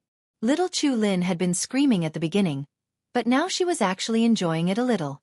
When Yun Jian kicked open the wooden door, she was shocked to see the gangsters inside. This group of gangsters did not expect Yun Jian to find this place. When they saw Yun Jian, this group of gangsters quickly retreated to a corner. They did not forget how Yun Jian had killed people before. As soon as the thug on Lin Xiaochu's body retreated, Lin Xiaochu didn't even have a piece of cloth to cover her private parts.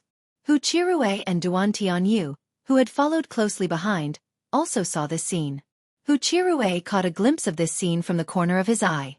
He quickly turned and left. Xiaochu! When Duan Tianyu saw this scene, he roared. However, because he was afraid of this group of gangsters, he did not rush forward.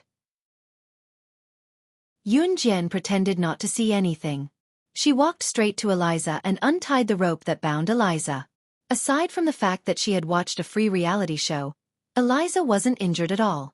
Even when Yun Jian walked out of the thatched hut with Eliza, that group of gangsters did not dare to make a sound. Because they thought that Duan Tianyu was with Yun Jian, this group of gangsters saw that Duan Tianyu had untied Lin Xiaochu and did not make a move.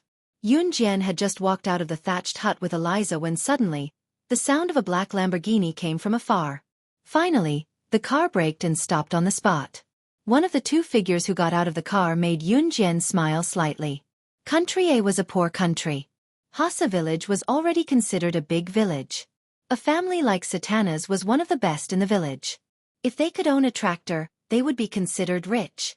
Eliza and Satana were stunned by the sudden appearance of this black Lamborghini. Hu Chirui and the others had also never seen such a high-end sports car. They were stunned. Chapter 1156. Satana heaved a sigh of relief when he saw that his daughter was safe and sound. Then, he was dazzled by the Lamborghini sports car in front of him. Hassa village was poor, so Satana, who owned a tractor at home, became the richest person in the village. Therefore, when this dazzling black Lamborghini sports car sped over, it simply blinded Satana and Eliza's eyes. Although Hu Chirui and the others were not as exaggerated, they had also never seen such a high-end supercar. They had only seen it in the newspapers before, but they did not expect to see it here. They were immediately dumbfounded and could not help but take a few more glances. As for Duan Tianyu, he was still roaring in the thatched hut. His beloved woman was being sullied by this group of ruffians one after another. His heart was bleeding. After Satana, Eliza, Hu Chirui, and the others saw the two tall men getting out of the dazzling Lamborghini sports car, one of them walked over. One of them went to Yun Jian while the other followed closely behind the younger and more handsome man. There's no signal here. How did you find this place? After Yun Jian saw Ce, she walked over without waiting for Ce to come up to her. Then, she took the initiative to stand in front of Ce and asked in a soft voice. When Ce saw Yun Jian sticking to him, He smiled and pulled Yun Jian into his arms in front of Satana and the others. His originally sharp black eyes instantly restrained, like a wild falcon suddenly seeing something it liked. In the blink of an eye, he restrained his sharpness and revealed his most gentle expression. Seeing this scene, the few people who were standing in the distance were obviously shocked by Xueqi's mysterious and strong aura. When they saw Xueqi's gentleness toward Yun Jian, they were a little stunned.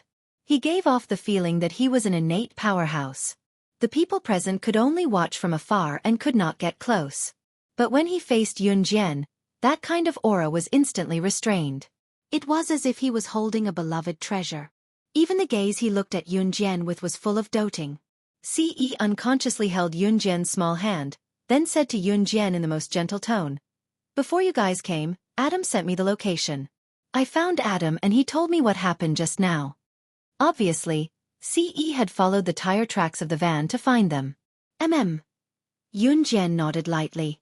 At this moment, Xueqi had already pulled her into his arms. "Emosen, kill everyone here."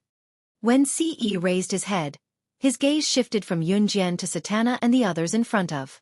His eyes suddenly, he looked at Satana and Xueqi as if he was looking at a dead man. Was this man crazy? Satana and Xueqi thought that since Xueqi was with Yun Jian, he was one of them. They did not expect Xueqi to say such a thing. Kill everyone here? Don't kill them. Kill the group of criminals in the house. Yun Jian grabbed Xueqi's ice-cold hand and said.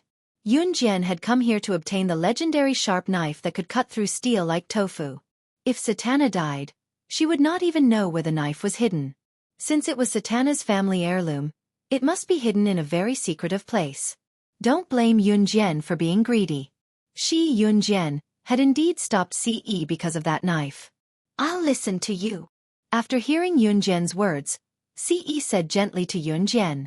Then he reached out and gestured to Emosen behind him. Emosen saw this and walked into the straw hut.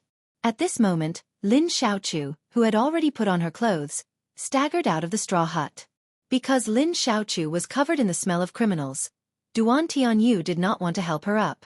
Not long after, the screams of the criminals begging for mercy could be heard from the hut, as well as the sound of blood splattering everywhere. Satana and the others stood in place with pale faces. Chapter 1157.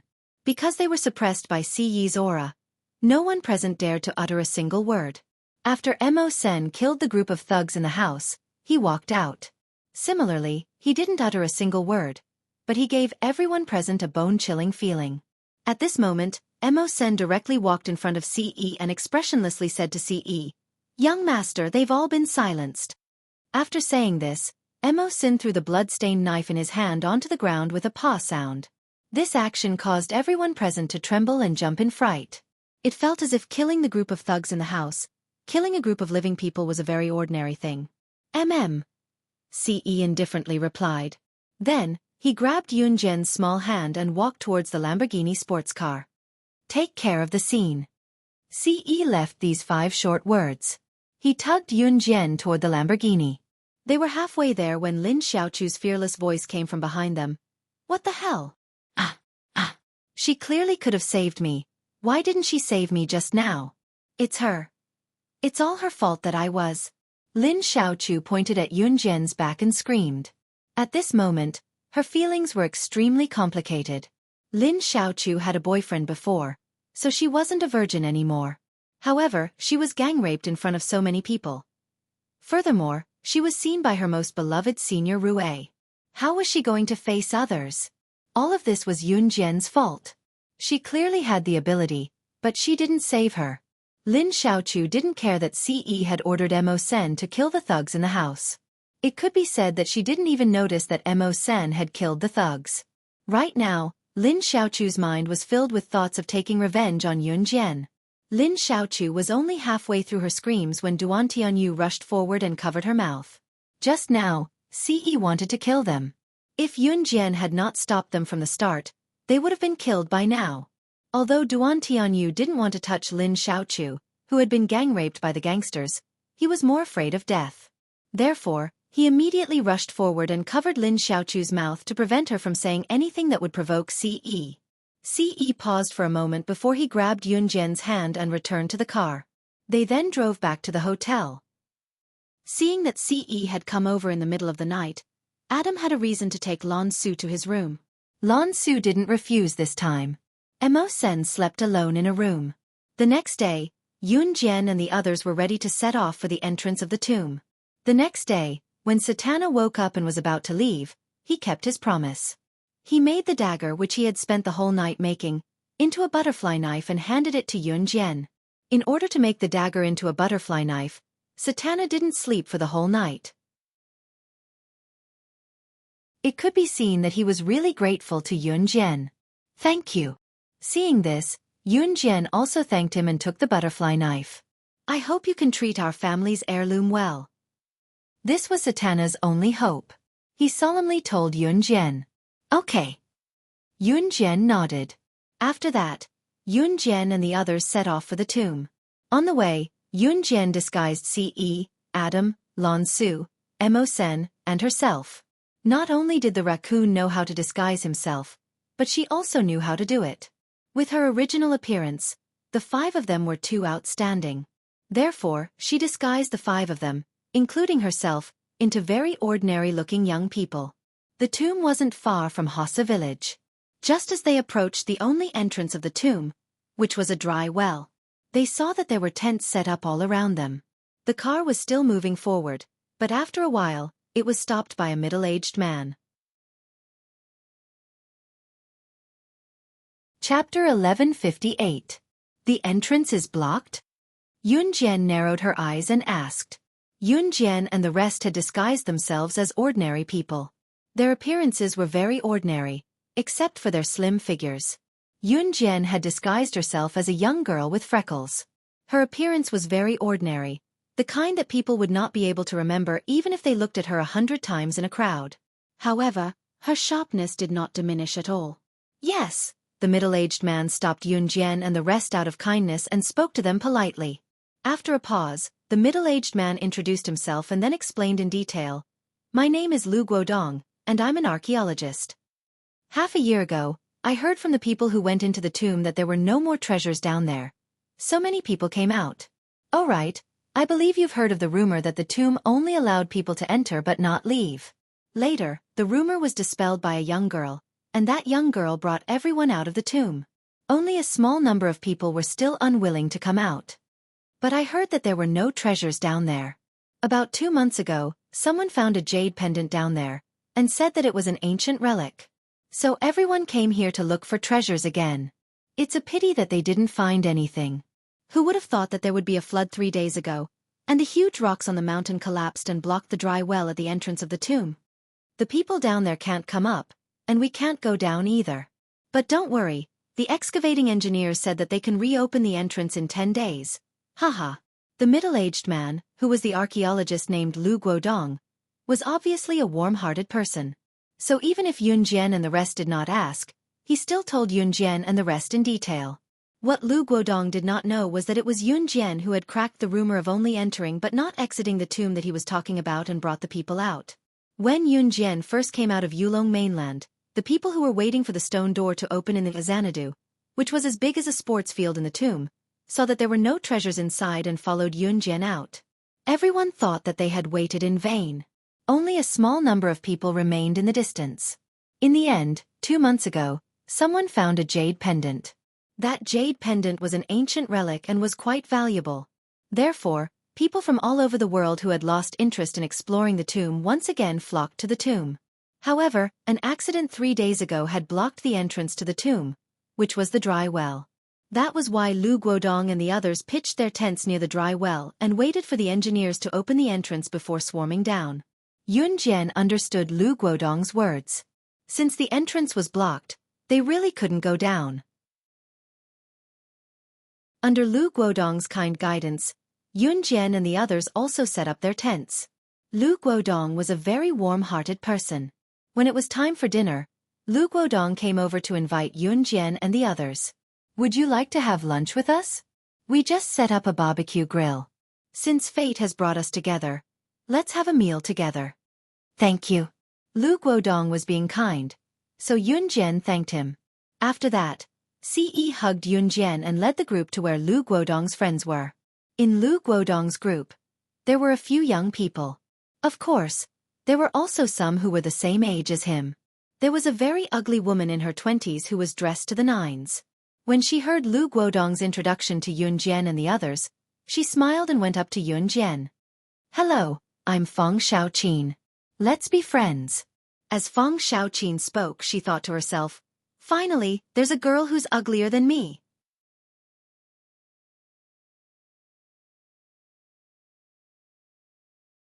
Chapter 1159. He, Shaoqin, it's not easy.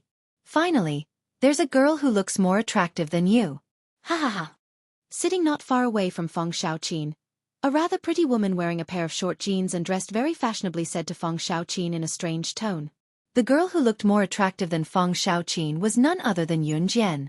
The word attractive was also a very indirect mockery that Yunjian was uglier than Feng Shaoqin. Yan, how can you say that about other girls? This will hurt other girls' self-esteem. Feng Shaoqin almost shouted in joy when she heard the fashionably dressed woman's words. However, Feng Shaoqin still had a smile on her face. "Right, I still don't know your name," Feng Shaoqin asked cheerfully as she went up to Yunjian. Yunjian only lowered her eyes slightly and did not answer. She was too lazy to respond. Feng Shaoqin saw Yunjian's attitude towards her and frowned very obviously. She was disgusted by Yunjian's action of ignoring her for a while. However, when she thought that she had a lot of face standing in front of Yunjian and could prove that she was not the ugliest in the group, she did not fuss about it. Lan Su's appearance was also very average, but compared to Yunjian, she was slightly better. Therefore, Feng Shaoqin and Lin Meiyan only targeted Yunjian. The group gathered together and Lu Guodong brought a few stools for Yunjian and the others. While they were talking, the good-looking woman called Yan looked at a tall and handsome man in the distance. As if she was afraid that the people around her could not hear her, she called out to the man, Brother Yan, you're so handsome." One yen gij. "We're eating dinner. Do you want to come over and eat together?" The woman who was called Yan by Feng Shaoqin was called Lin Meiyan. After Lin Meiyan called out to the man passing by, the man called when Yan walked over. "Ah, it's so lively." When Yan walked over and stood there, Lin Meiyan was different from Feng Shaoqin. Lin Meiyan herself was pretty, so when she said those words to Yunjian just now, she wanted Yunjian to pay attention to her. She wanted Yunjian to pay attention to her and be mocked by her. However, Yunjian did not pay attention to her, so Lin Meiyan felt that such an ugly girl actually dared to ignore her. She wanted to embarrass Yunjian in her heart. When the man named Wan Yen came over, Lin Meiyan glanced at Yunjian smugly. Yunjian was baffled. What was there for Lin Meiyan to be cocky about when this man named Wan Yen walked over? Just as she thought, exclamations of exclamations came from all around them. "Wow, it's Wan Yen. Lin Meiyan is really capable." She made Wan Yen walk over with just a shout. "Ha, isn't that so? Who is this guy?" "He's the one who saw the girl who dispelled the rumor that the tomb only allowed people to leave and not enter." "Wow, is that true? Did he really see the legendary girl who led everyone out of the tomb?" The group's bragging attracted Yunjian's attention. "Legendary girl?" Yunjian narrowed her eyes, then realized that these people were talking about her. Back then, when Yunjian led a group of people out of the tomb that only exited but did not enter, the rumors had spread to this extent. Even Wan Yen, who had seen Yunjian back then, was bragging about it now just because of this. If Yunjian had not disguised herself, he would have recognized her at a glance. Yunjian had just narrowed her eyes when she heard Lin Meiyan say, "Isn't that so? Brother Wan Yen said that girl was very pretty." As she said that, Lin Meiyan even moved closer to Yunjian and said in a mocking tone, "Little girl, I heard that the legendary girl is about the same age as you. Hee, but she is as beautiful as a fairy."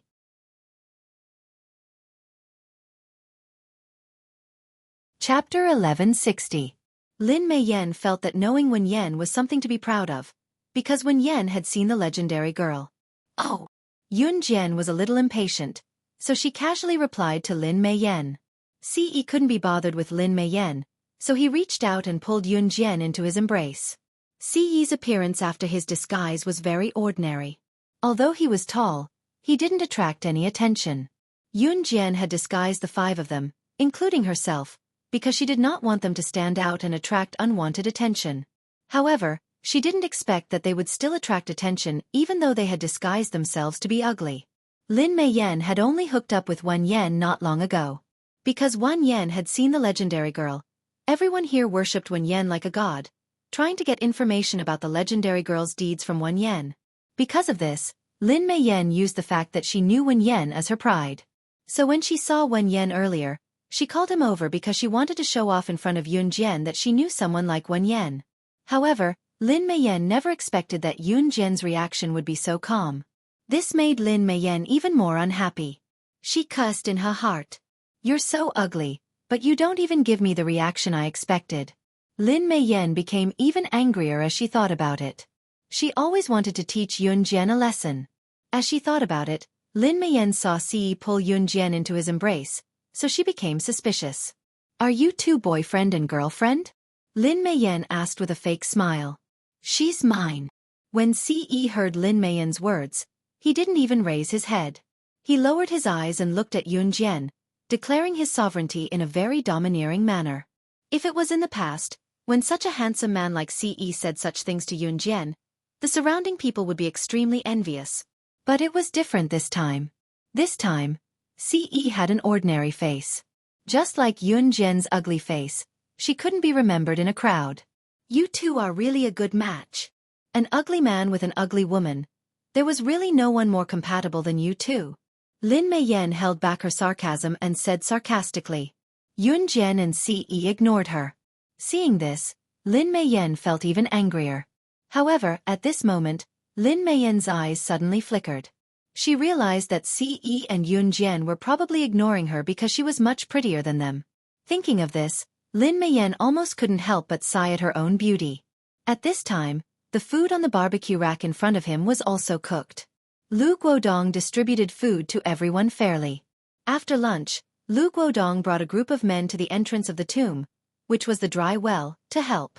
It would take a long time for the engineering team to move the rocks that blocked the dry well. Lu Guodong's group didn't have anything else to do. They just wanted to enter the tomb as soon as possible, so they brought the men to help. Ce saw this and brought Mo Sen and Adam over to check out the situation. Yun Jian and Lan Su didn't follow, while Yun Jian was sitting in the same place. Lin Mei Yan was washing the pots and bowls that she had just used with a group of women. She saw that Yun Jian was leisurely and was angry. "Ugly people can be idle, but I'm so beautiful, but I have to work. Is there any justice in this world?" Lin Mei Yan suddenly thought of an idea to mess with Yun Jian. She walked over to pour a cup of hot tea. Just as she was about to deliberately trip and spill the tea all over Yun Jian's body. Suddenly, a woman in the distance shouted in horror. "Ah, that's a wolf. God, how can there be a wolf here?"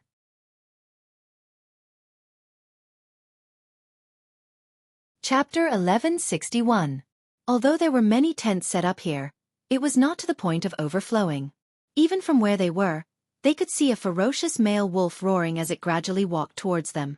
Its movements were extremely slow and gentle. "Ah, it's a wolf!" Lin Mei Yan, who was still intoxicated by her beauty, shouted loudly. Then, her whole body trembled as she retreated step by step. Yun Jian narrowed her eyes. The group of women around her began to retreat in fear. Some of them hurriedly hid in their tents and stood up from the bench. "Wolf! Wolf!" In a moment, the women present all screamed, their faces pale with fright. Coincidentally, the men had followed Lu Guodong to the well to help. Everyone wanted to enter the tomb as soon as possible. They were afraid that the treasures in the tomb would be snatched away by others. At the place where the tents were set up, there were only women left. "Ah, how could this be?" The men all went to help. "Why is there a wolf here?" Some of the women screamed and ran to where the men were, which was the dry well. At this moment, even Wen Yan, who was worshipped like a god, had already gone to the well to help. It could be said that there was not a single man left here. The women subconsciously felt that they were weaker than the men, so in this situation, they were all panicking as if there was no doubt that it was inevitable. "Ah, it's coming over." Lin Mei Yan was so scared that she grabbed Feng Shaoqin's clothes tightly. Her face was pale with fright. Run quickly.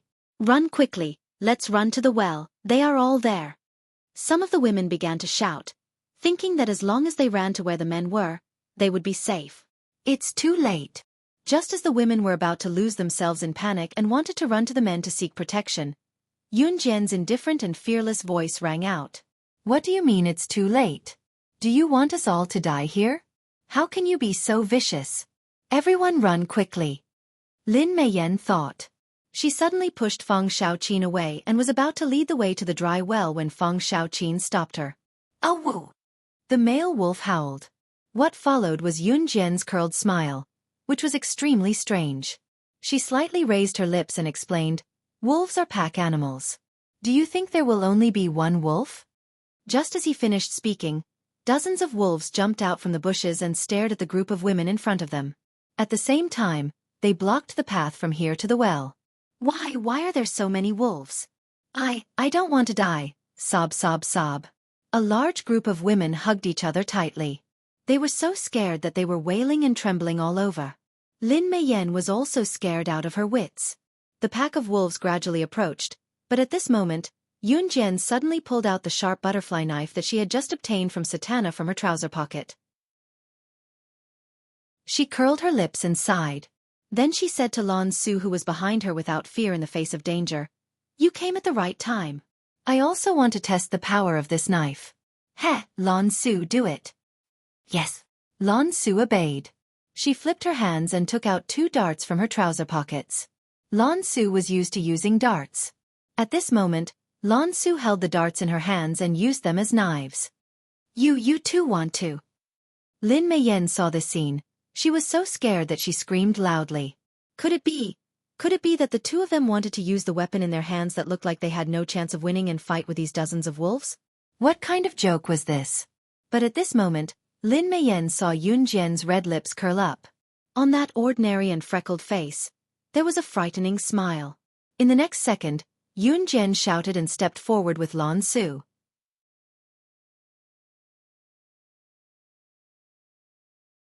Chapter 1162.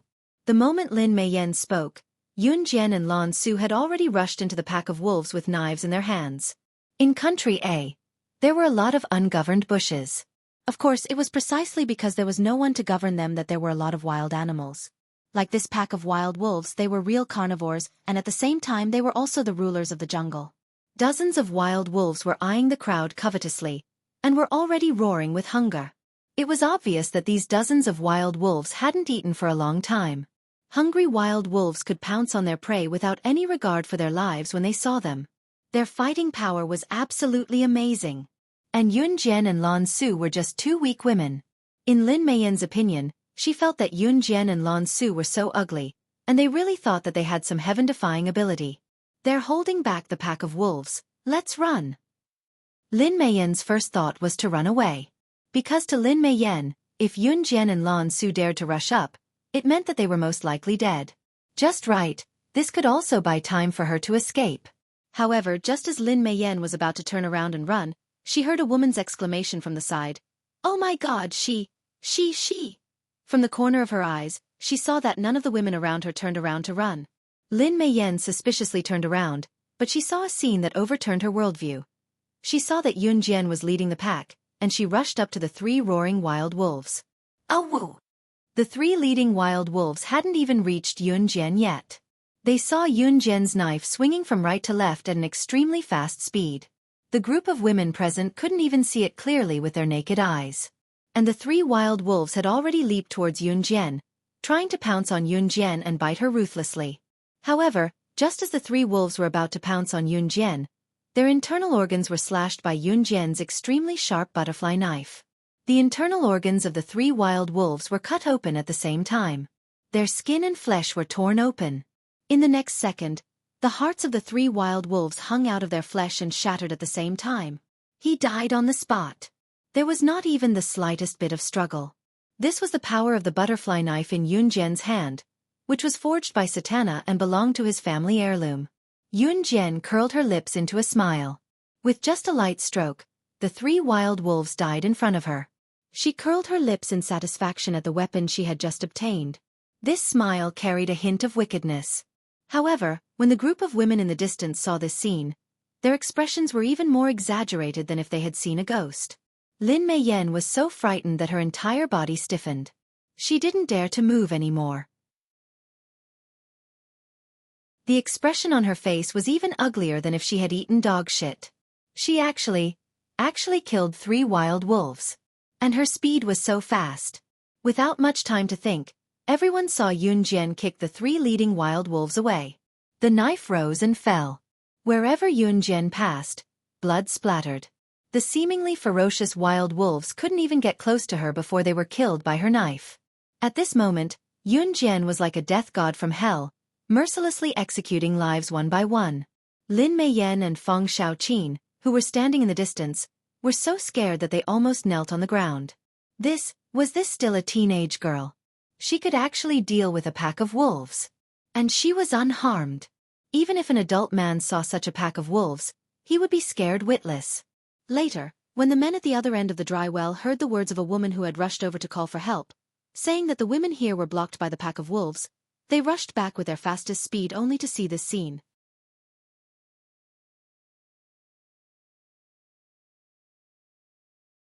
Chapter 1163. Yun Jian was currently stepping on the carcass of a wolf that had just died. She bent down and gently retrieved the butterfly knife that was inserted into the wolf's innards and even chopped the wolf's bones into pieces.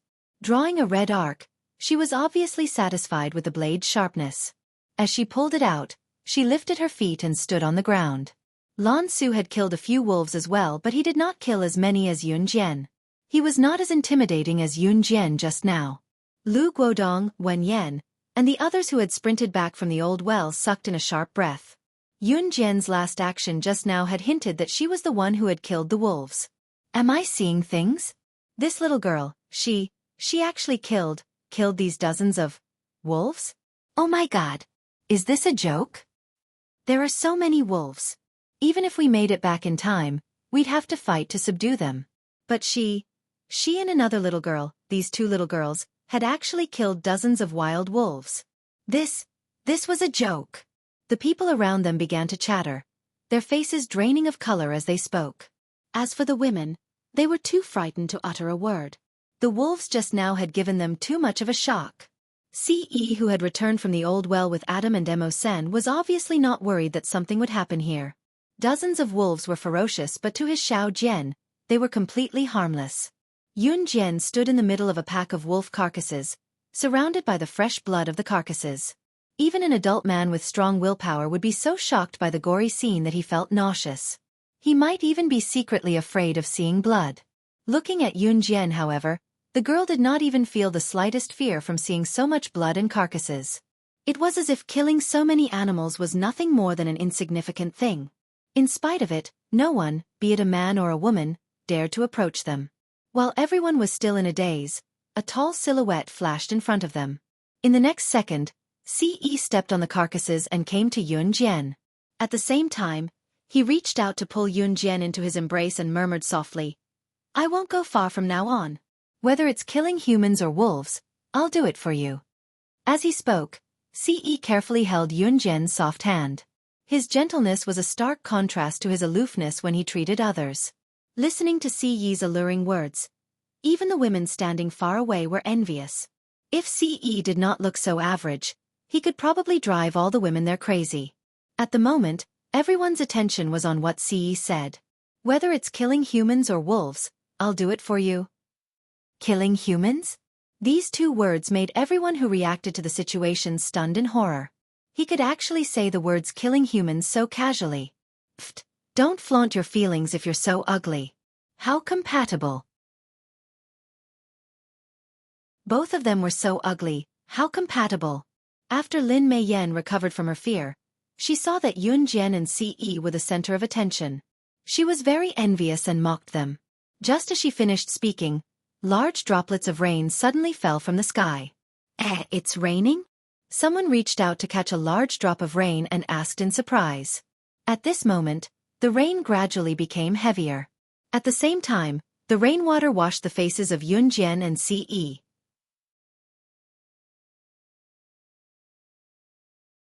Chapter 1164. Just as Lu Guodong finished speaking, everyone's gazes turned towards Yun Jian and Siyi's group of 5. They didn't even care that they were still drenched in the rain when it started raining. They saw that Yun Jian and Siyi's faces were disfigured by the rain. After a while, everyone could feel that Yun Jian, Siyi, Lan Su, Adam, and Mo Sen's faces had a thick layer of skin peeled off. "Young madam, what's going on?" Adam reached out to wipe his face in front of everyone's astonishment, and a thick layer of skin peeled off. Adam naturally knew that he was in disguise. He only asked Yun Jian why this thing would fall off. "This thing isn't waterproof," Yun Jian explained. When it started raining, she already knew that this disguise was going to be broken. The makeup she put on their faces wasn't waterproof, so they were naturally exposed when it rained. Yun Jian's original intention wasn't to disguise herself. It was just to avoid attention. In the end, she didn't expect that even though her disguise was ugly, it still attracted attention. She felt helpless. "What do you mean by what isn't waterproof? What are you saying, ugly?"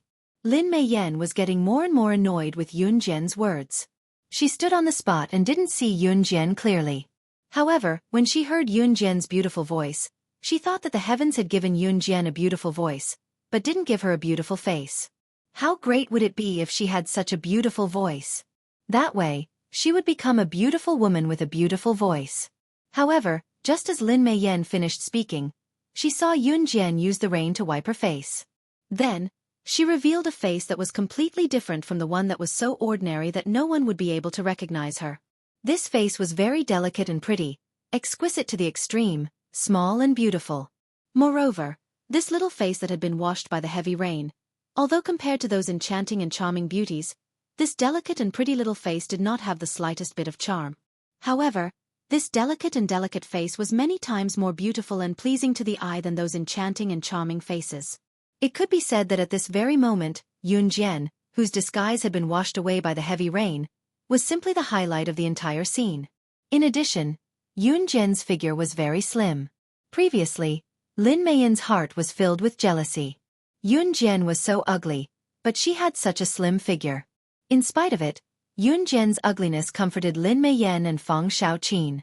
However, it was this sudden rain that made Yun Jian's face change. The people standing around were all stunned. One by one, they stood in the rain in a daze.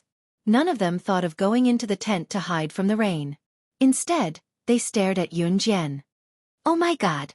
Is she playing a face-changing magic trick? How did she become so beautiful? No, it's not just her. That man, and the other 2 men, that woman, their faces have all changed. Oh my God! Those 3 men are so handsome. Those 2 women are also beautiful. What's going on?" Sounds of discussion came from the surroundings. Lin Meiyan and Fang Xiaoqin's faces instantly turned pale. They originally thought that they had found a girl who was uglier than them. But in the end, Fang Xiaoqin was obviously a little disappointed. Lin Meiyan, on the other hand, did not dare to believe it. Lin Meiyan even directly shouted, "No, this is impossible. She must have worn a mask to become so beautiful. She." Just as Lin Meiyan shouted these words, Wan Yan's voice covered Lin Meiyan's, and came out in horror. You are the legendary girl who brought everyone out of the tomb."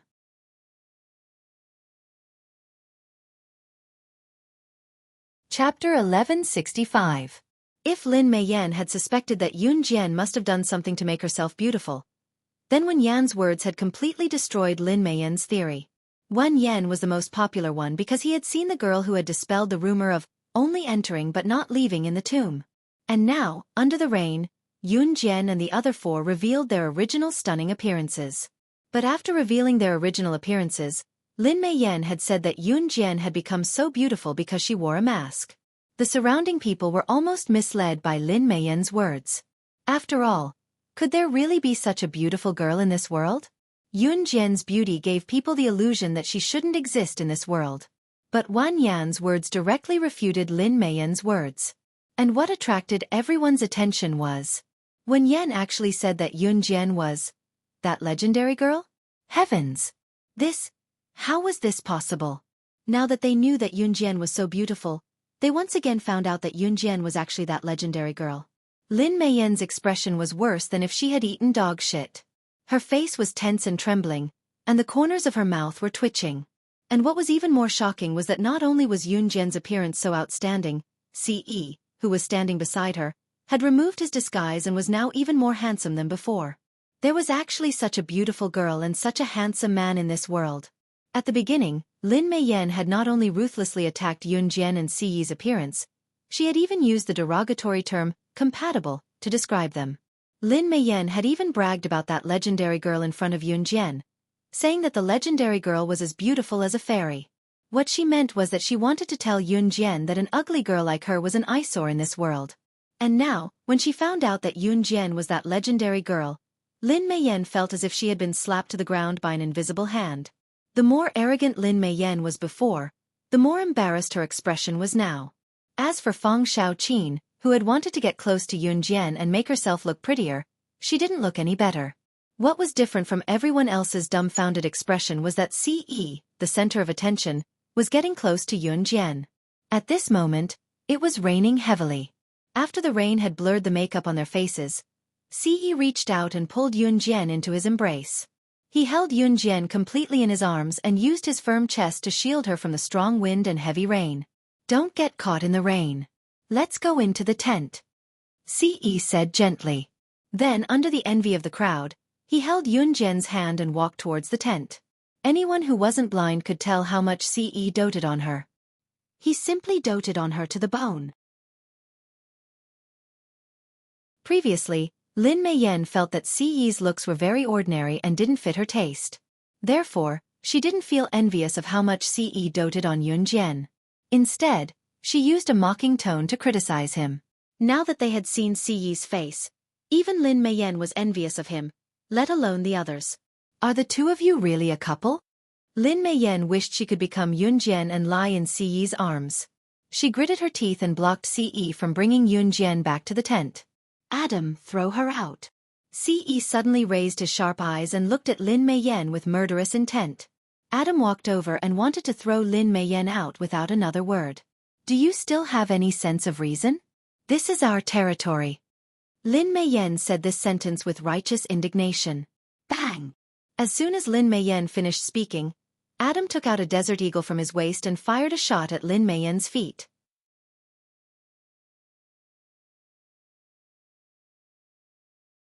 Chapter 1166. After saying that, Adam didn't shoot Lin Meiyen's head. Instead, he held the gun and fired several shots at Lin Meiyen's feet. Bang! Bang! Bang! Bang! Lin Meiyen was so scared that she turned around and ran. She didn't dare to have any other improper thoughts. "Next time you see her, just kill her," Ce said to Adam. Then, she held Yun Jian's hand and walked into the tent. Hearing Ce's words, which treated human lives like grass, the people standing around all trembled. They were obviously shocked by Ce's words. Even after Ce and Yun Jian entered the tent, the people around them were still unable to react for a long time. "Good shot. That woman deserved a lesson." At this moment, Lan Su walked to Adam's side. She had always maintained her cold appearance, but at this moment, she revealed a shy smile. Lan Su's smile almost melted Adam's heart. Adam was just about to put the Desert Eagle back into his waistcase when he heard Lan Su's words. He grabbed the gun again and wanted to look for Lin Meiyen again.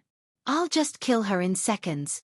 He had just threatened that woman, and Lan Su had taken the initiative to stand beside him and praise him. If he killed that woman, wouldn't Lan Su obediently throw herself into his arms? Just as Adam raised his gun, Sen held him down. Sen coughed a few times, paused, and then said, "Adam, young master and young madam haven't said anything yet. Don't be impulsive." Sen was Adam's biological brother, but he never called him brother. Normally, he even used strict requirements to reprimand Adam. But in fact, everything Sen did was for Adam's good. Pfft. Lan Su saw the interaction between Sen and Adam, and she couldn't help but laugh. A second later, Lan Su immediately restrained her smile. She pretended to be cold and walked towards a small stream. "I'm going out for a walk." After saying something to Sen and Adam, Lan Su braved the rain and walked forward. "Where are you going?" "Rushing out without an umbrella." Adam frowned. Then, He went back to the car and took out a black umbrella. He followed Lan Su's footsteps. Emosen stood where he was and shook his head, laughing involuntarily. He knew that Adam's interest in Lan Su wasn't a spur-of-the-moment thing, so he already treated Lan Su as his sister-in-law. 10 days wasn't a long time. Besides, Yunjian had Ce. Every day, during breakfast and lunch, Ce would hold her little hand and walk around. Although he would sometimes do some shameful things to her when there was no one around, Yunjian was secretly looking forward to it. 10 days passed in the blink of an eye. The construction team was very diligent. Even though it was supposed to take 10 days, they really managed to remove the last piece of rock that covered the dry well on the afternoon of the 10th day. This also meant that they could enter the tomb. From the beginning to the end, Lu Guodong didn't look down on Yunjian and the others. When the dry well was opened, Lu Guodong ran over to tell Yunjian and the others. Everything was ready. Lu Guodong and the others planned to enter the tomb with Yunjian and the others. Yunjian didn't refuse. Just when Yunjian and the others were ready, Lu Guodong and the others were also ready. A woman's voice sounded, "Hey, it's you guys?" Yunjian turned around and saw that the people who appeared in front of her were Ning Xia, Hu Chirue, and the others who she met in Hasa village some time ago. Originally, Yunjian had a good impression of Ning Xia and Hu Chirue, but the premise was that they didn't go with Lin Xiaochu and Duan Tianyu. Yeah. When she heard Ning Xia ask her, Yunjian still responded. Hu Chirue was very smart. He looked at Lu Guodong and asked, "Hello, we also want to enter the tomb. Can we go together?" Hu Chirue knew that Lin Xiaochu and Duan Tianyu had a dispute with Yunjian, so he could only ask Lu Guodong and the others. Only then could they peacefully enter the tomb together. Sure. Let's go together. There's strength in numbers. Lu Guodong smiled politely. Yunjian naturally didn't care. After all, the final destination of the 5 of them was different from this group of people.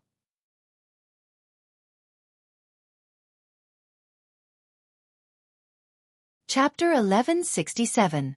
Just as they arrived at the mouth of the well, Lin Xiaochu and Lin Meiyan were both shocked by the depth of the well that stretched from the mouth of the well to the bottom. Why is it so deep? Will I get hurt if I go down? What are we going to do if you fall and hurt yourself? Lin Xiaochu took 2 steps back in fear. She wanted to go to Hu Chirue's side, but he dodged her. Lin Xiaochu gritted her teeth and turned to throw herself into Duan Tianyu's arms. If it was in the past, Duan Tianyu would definitely hug Lin Xiaochu immediately. But this time, Lin Xiaochu wanted to lean on Duan Tianyu in fear, but Duan Tianyu dodged her. Duan Tianyu only needed to look at Lin Xiaochu to remember the scene 10 days ago when the group of gangsters were all over her body. To Duan Tianyu, Lin Xiaochu was already dirty. No matter how much he liked her in the past, he had to keep his distance in the future. Lin Xiaochu, who clearly felt Duan Tianyu's actions, was filled with anger. So what if Yunjian was powerful and killed a lot of people? She could have saved her at that time. Even if Lin Xiaochu was with the group of gangsters that day. She had enjoyed it, but she had also embarrassed herself. Even Duan Tianyu, who used to crazily chase after her, had distanced himself from her. At this moment, Lin Xiaochu didn't care how powerful Yunjian was. She only wanted to teach Yunjian a lesson. It would be best if she let Yunjian experience the feeling of being gang-raped. I'll go first. Yunjian saw this group of people dilly-dallying, but she couldn't be bothered to wait. She jumped into the well with Ce and the others without any hesitation. Yunjian was the legendary young girl. She had already entered the tomb, so she must be very familiar with the terrain below. Lu Guodong saw this and immediately shouted, "If you want to follow, then follow. If you don't want to, you can go back now." As he spoke, he also jumped down. Perhaps because Lu Guodong was older, he was more persuasive. So when Lu Guodong spoke, the voices of people like Lin Xiaochu who were complaining instantly disappeared. Yunjian had been here before, so she was naturally familiar with the terrain here. As for Wen Yan, although he had seen Yunjian before, it was when Yunjian brought everyone back from the tomb. He had never been to the tomb. At this time, Yunjian had already easily led everyone to the mud hole that was as big as a basketball court. There were still a few people stationed here. It seemed like some of them were still waiting for the stone door to open. Lu Guodong and the others were surprised to see such a large mud cave. After all, None of them had entered the tomb, nor had they seen this paradise. At the front of the mud cave, the stone door and the cave beside it were still there.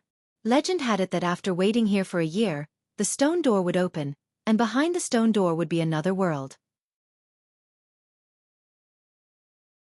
Unfortunately, some people had already waited for a year, but the stone door showed no signs of opening. At this moment, the only place they could pass through quickly without having to wait was this cave. However, the cave was riddled with traps. Even a fly would not be able to enter.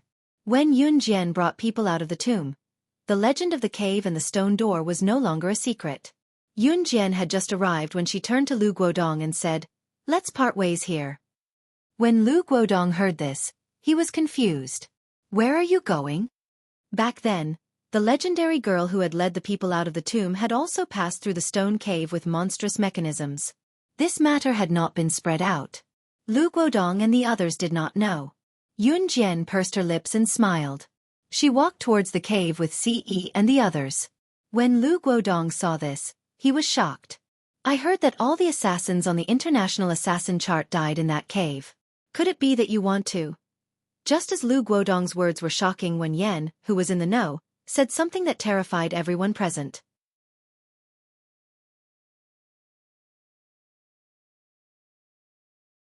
Chapter 1168. As soon as Wen Yen finished speaking, it was as if he wanted to introduce Yun Jian's abilities to everyone, so he spoke louder and with an exaggerated tone. "I heard that as long as a person walks into this cave, their heart will be pierced by thousands of arrows. If they can't avoid it, then these arrows will pierce through them on the spot, and their bodies won't even be found." Back then, countless international assassins and secret agents, as well as Long Shao from all over the world, came here one after another, trying to pass through this cave, but none of them succeeded. And that girl and the other 3 men are the only people in the world who can pass through this cave. Towards the end, Wen Yan's expression was very intense, as if the legendary person who could pass through this cave was himself. "Brother Wen Yan, is this cave really that powerful?" A group of people were following closely behind Yun Jian's group of 5 towards the cave. Hearing Wen Yan's words, Lin Meiyan couldn't help but ask. From Lin Meiyan's tone, it was clear that she didn't really believe Wen Yan's words. Just based on this cave, could it really be that powerful? So many international bigwigs couldn't pass through it? Only Yun Jian's group could pass through? Although Yun Jian's skills were really shocking, Lin Meiyan didn't really believe that Yun Jian and those 3 men could pass through the cave that even other international bigwigs couldn't pass through. "Brother Wen Yan, what you're saying is probably just hearsay, right?" Lin Meiyan asked again. "It's hearsay, but I'm sure that it's all true." Wen Yan saw that Yun Jian's group of 5 were almost at the entrance of the cave, so he said even more firmly. "It's them. I heard that there were 4 people who entered the cave, but I didn't know who they were." Lu Guodong also came out to testify at this time. Just as they finished speaking, Lin Meiyan's eyes suddenly lit up. Then she led the group towards Yun Jian's group of 5 even faster. At the same time, Lin Meiyan shouted Yun Jian's name loudly. "Hey, Yun Jian!" When they were almost at the entrance of the cave, Yun Jian turned sideways and stopped, then slightly turned to look at the group behind her. Lin Meiyan had already called out to her. Lu Guodong was standing not far away. He smiled at Yun Jian's group and said, "Although I don't know why you have to pass through the cave again, I hope you have a safe journey." Lu Guodong's words were very sincere. Yun Jian also narrowed her eyes. During this period of time, Lu Guodong had been taking care of them as an elder. "We will." Before Yun Jian could speak, he reached out and hugged Yun Jian to his arm. "Hey, are you guys planning to pass through by yourselves? We're to go through to everyone's to pass through to us. At the very least, we came here together." Lin Meiyan spoke once more, forgetting the lesson she had learned not too long ago. When, as to say, this to be, to say, to Lin, to turn to walk, be. What a joke. If you don't know how to bring anyone, then what about that woman? Since Brother Wen Yan said that only the 4 of you pass through this cave, if you don't bring her, how can that woman pass through? Lin Meiyan seemed to have heard the funniest joke in the world. She pointed at Lan Su and spoke very confidently. However, before Lin Meiyan finished speaking, there was a stranger who had been waiting here for the stone door to open for a long time. after looking around Lan Su for a long time, he finally looked at Lan Su and said, "You, aren't you the woman who came out of this cave a few months ago? We didn't see you enter the cave, and you were wearing ancient clothing. Could it be?"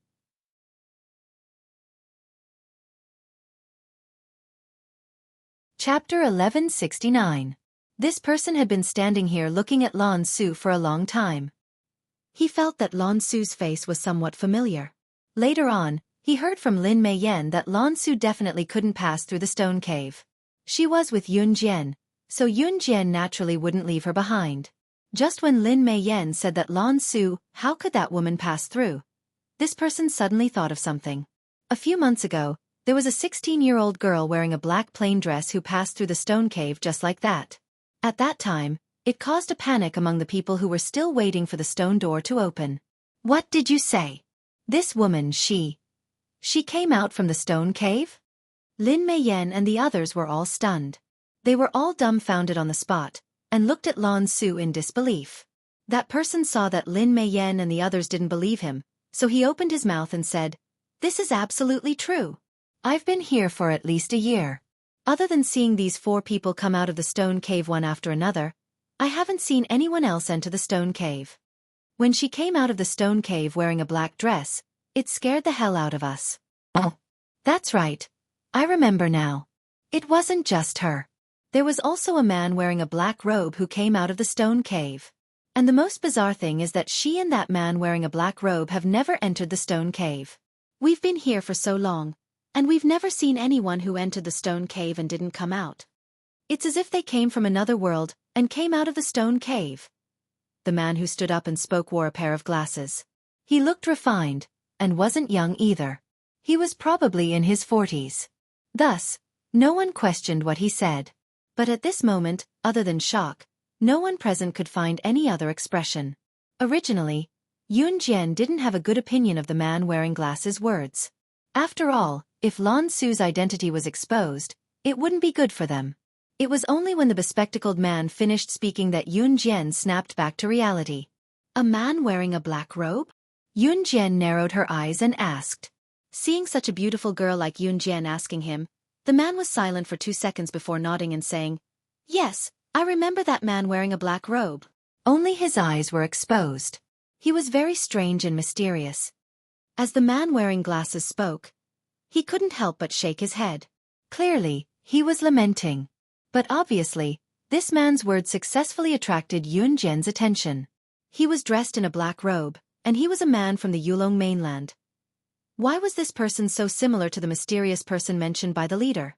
Back then, after eliminating the Inferno ring, he found out that the real murderer of his brother's predecessor was a mysterious person. Yun Jian had also tried to find that person.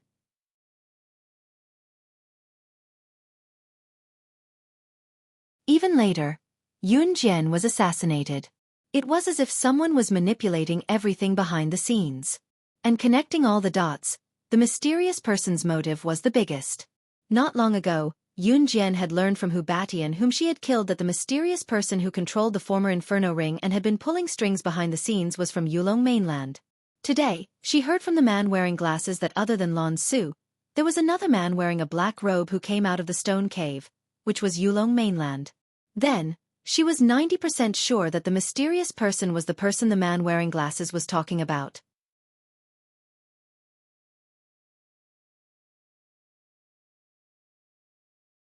Chapter 1170. As soon as Yun Jian spoke, the bespectacled man fell into deep thought.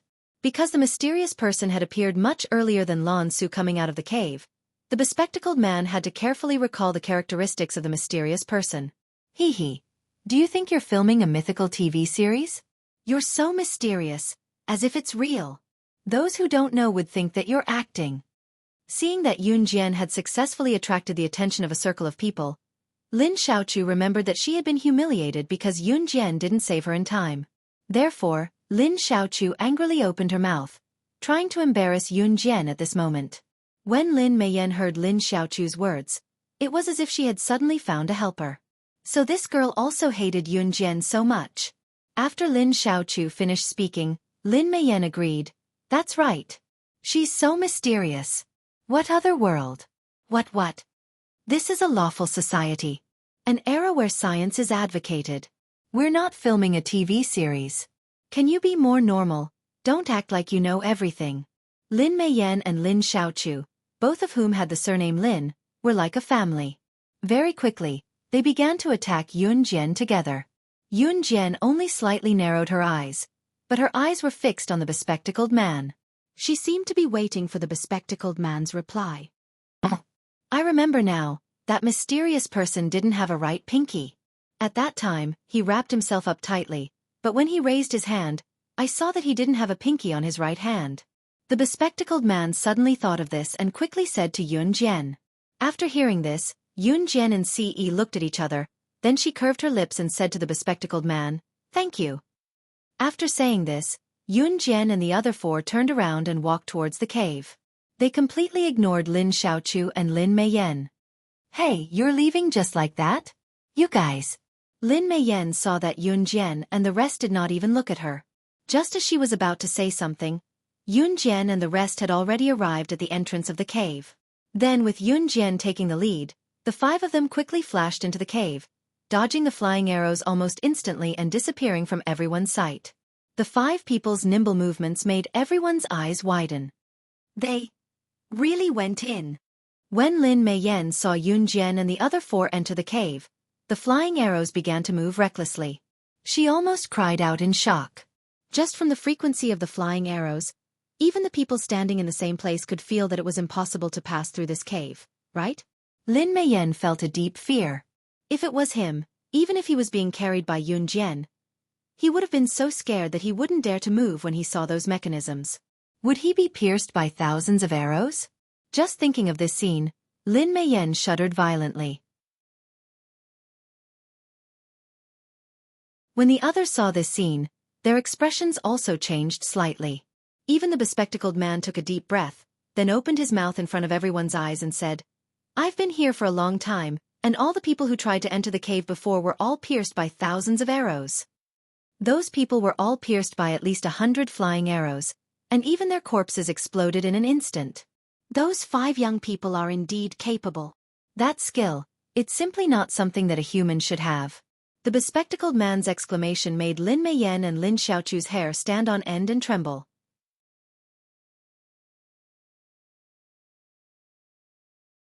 Chapter 1171.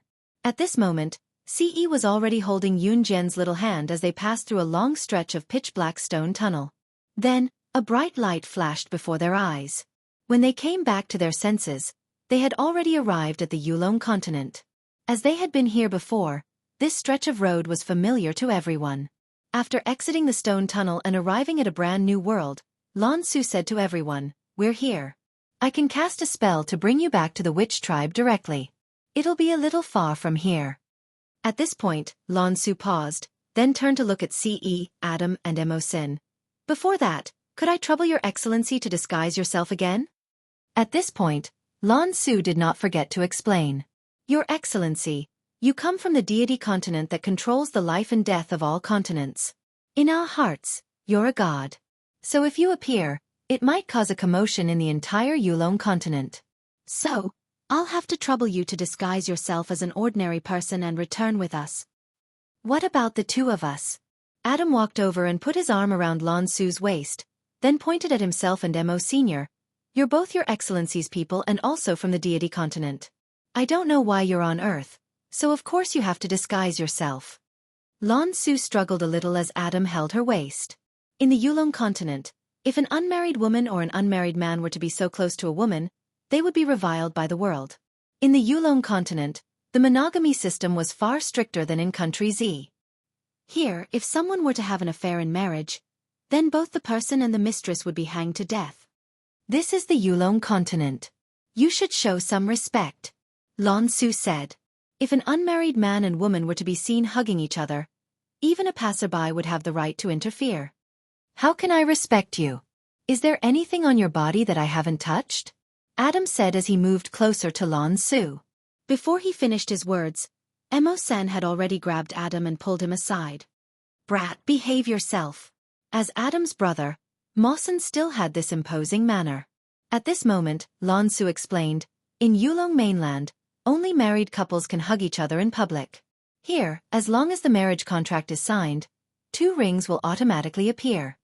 As long as they have this pair of rings, it means that the man and woman are husband and wife. Even if they do something in public, they are allowed. Lan Su's words made Mo Sen raise his eyebrows. Yun Jian had also never heard of this before. She turned her gaze to Lan Su. As soon as Lan Su finished speaking, Ce, who had been silent all this time, suddenly asked, "How do we sign the marriage contract?" Lan Su was surprised to hear Ce ask, but when she recovered, she explained patiently, "I'm not sure if you'll be able to do it. As long as you have a little spiritual power, you can summon the marriage contract array. Once the marriage contract is formed, it means that the 2 people are husband and wife, just like the people on Earth getting a marriage certificate, but this is more direct. Spiritual power was what people in Yulong mainland called their cultivation level. Lan Su added, "Usually, the marriage contract can only be signed with the consent of both the man and woman. However, if the man's spiritual power is stronger than the woman's, or if the woman's spiritual power is stronger than the man's, the marriage contract can be forcefully signed." Since she had said this, Lan Su had to add, "That's right. If the marriage contract is signed here, then even if you leave Yulong mainland and go to Earth, the contract will still be valid." Lan Su's last sentence successfully attracted Ce's attention. Yun Jian leaned in front of Ce. She was pressed against Ce's warm chest. No one saw the slight smile on Ce's thin lips when he heard Lan Su's last sentence. At the same time, he stretched out his large bony palm. In the dark, after he stretched out his hand, a spiritual power so strong that it could raise the entire Yulong mainland to the ground condensed in his large palm. However, it was only a flash.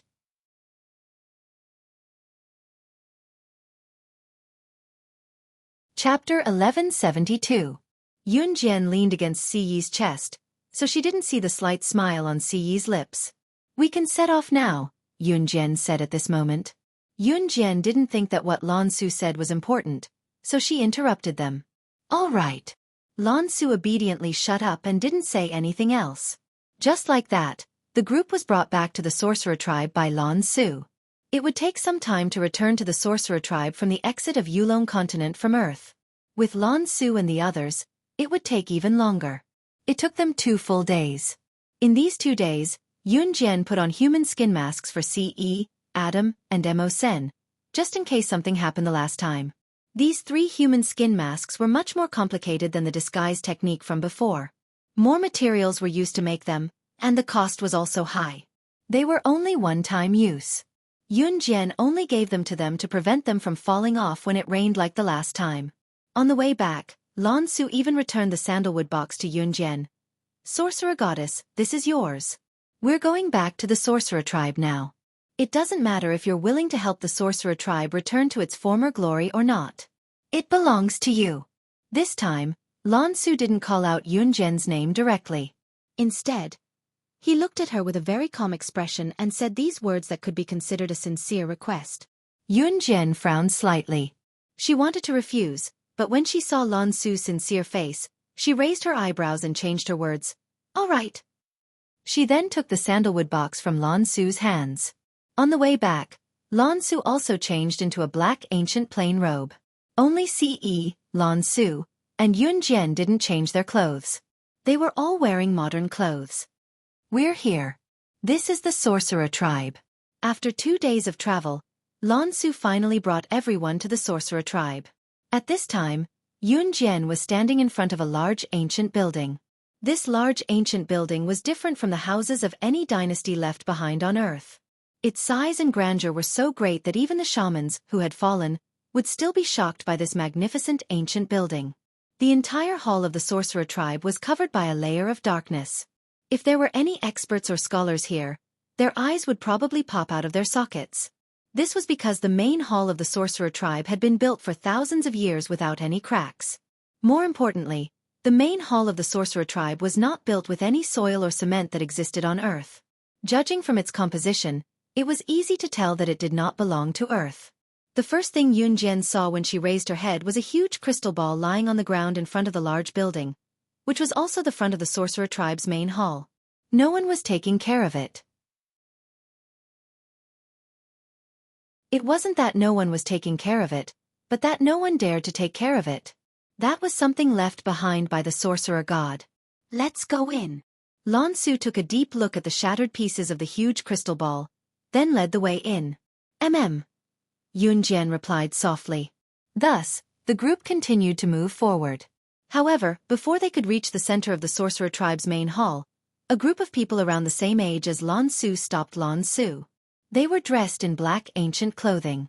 The leader of the group was a clean-looking young girl. At this moment, she was boldly blocking Lan Su's way. This young girl was different from Lan Su. She was born not long ago, but Lan Su had lived for thousands of years.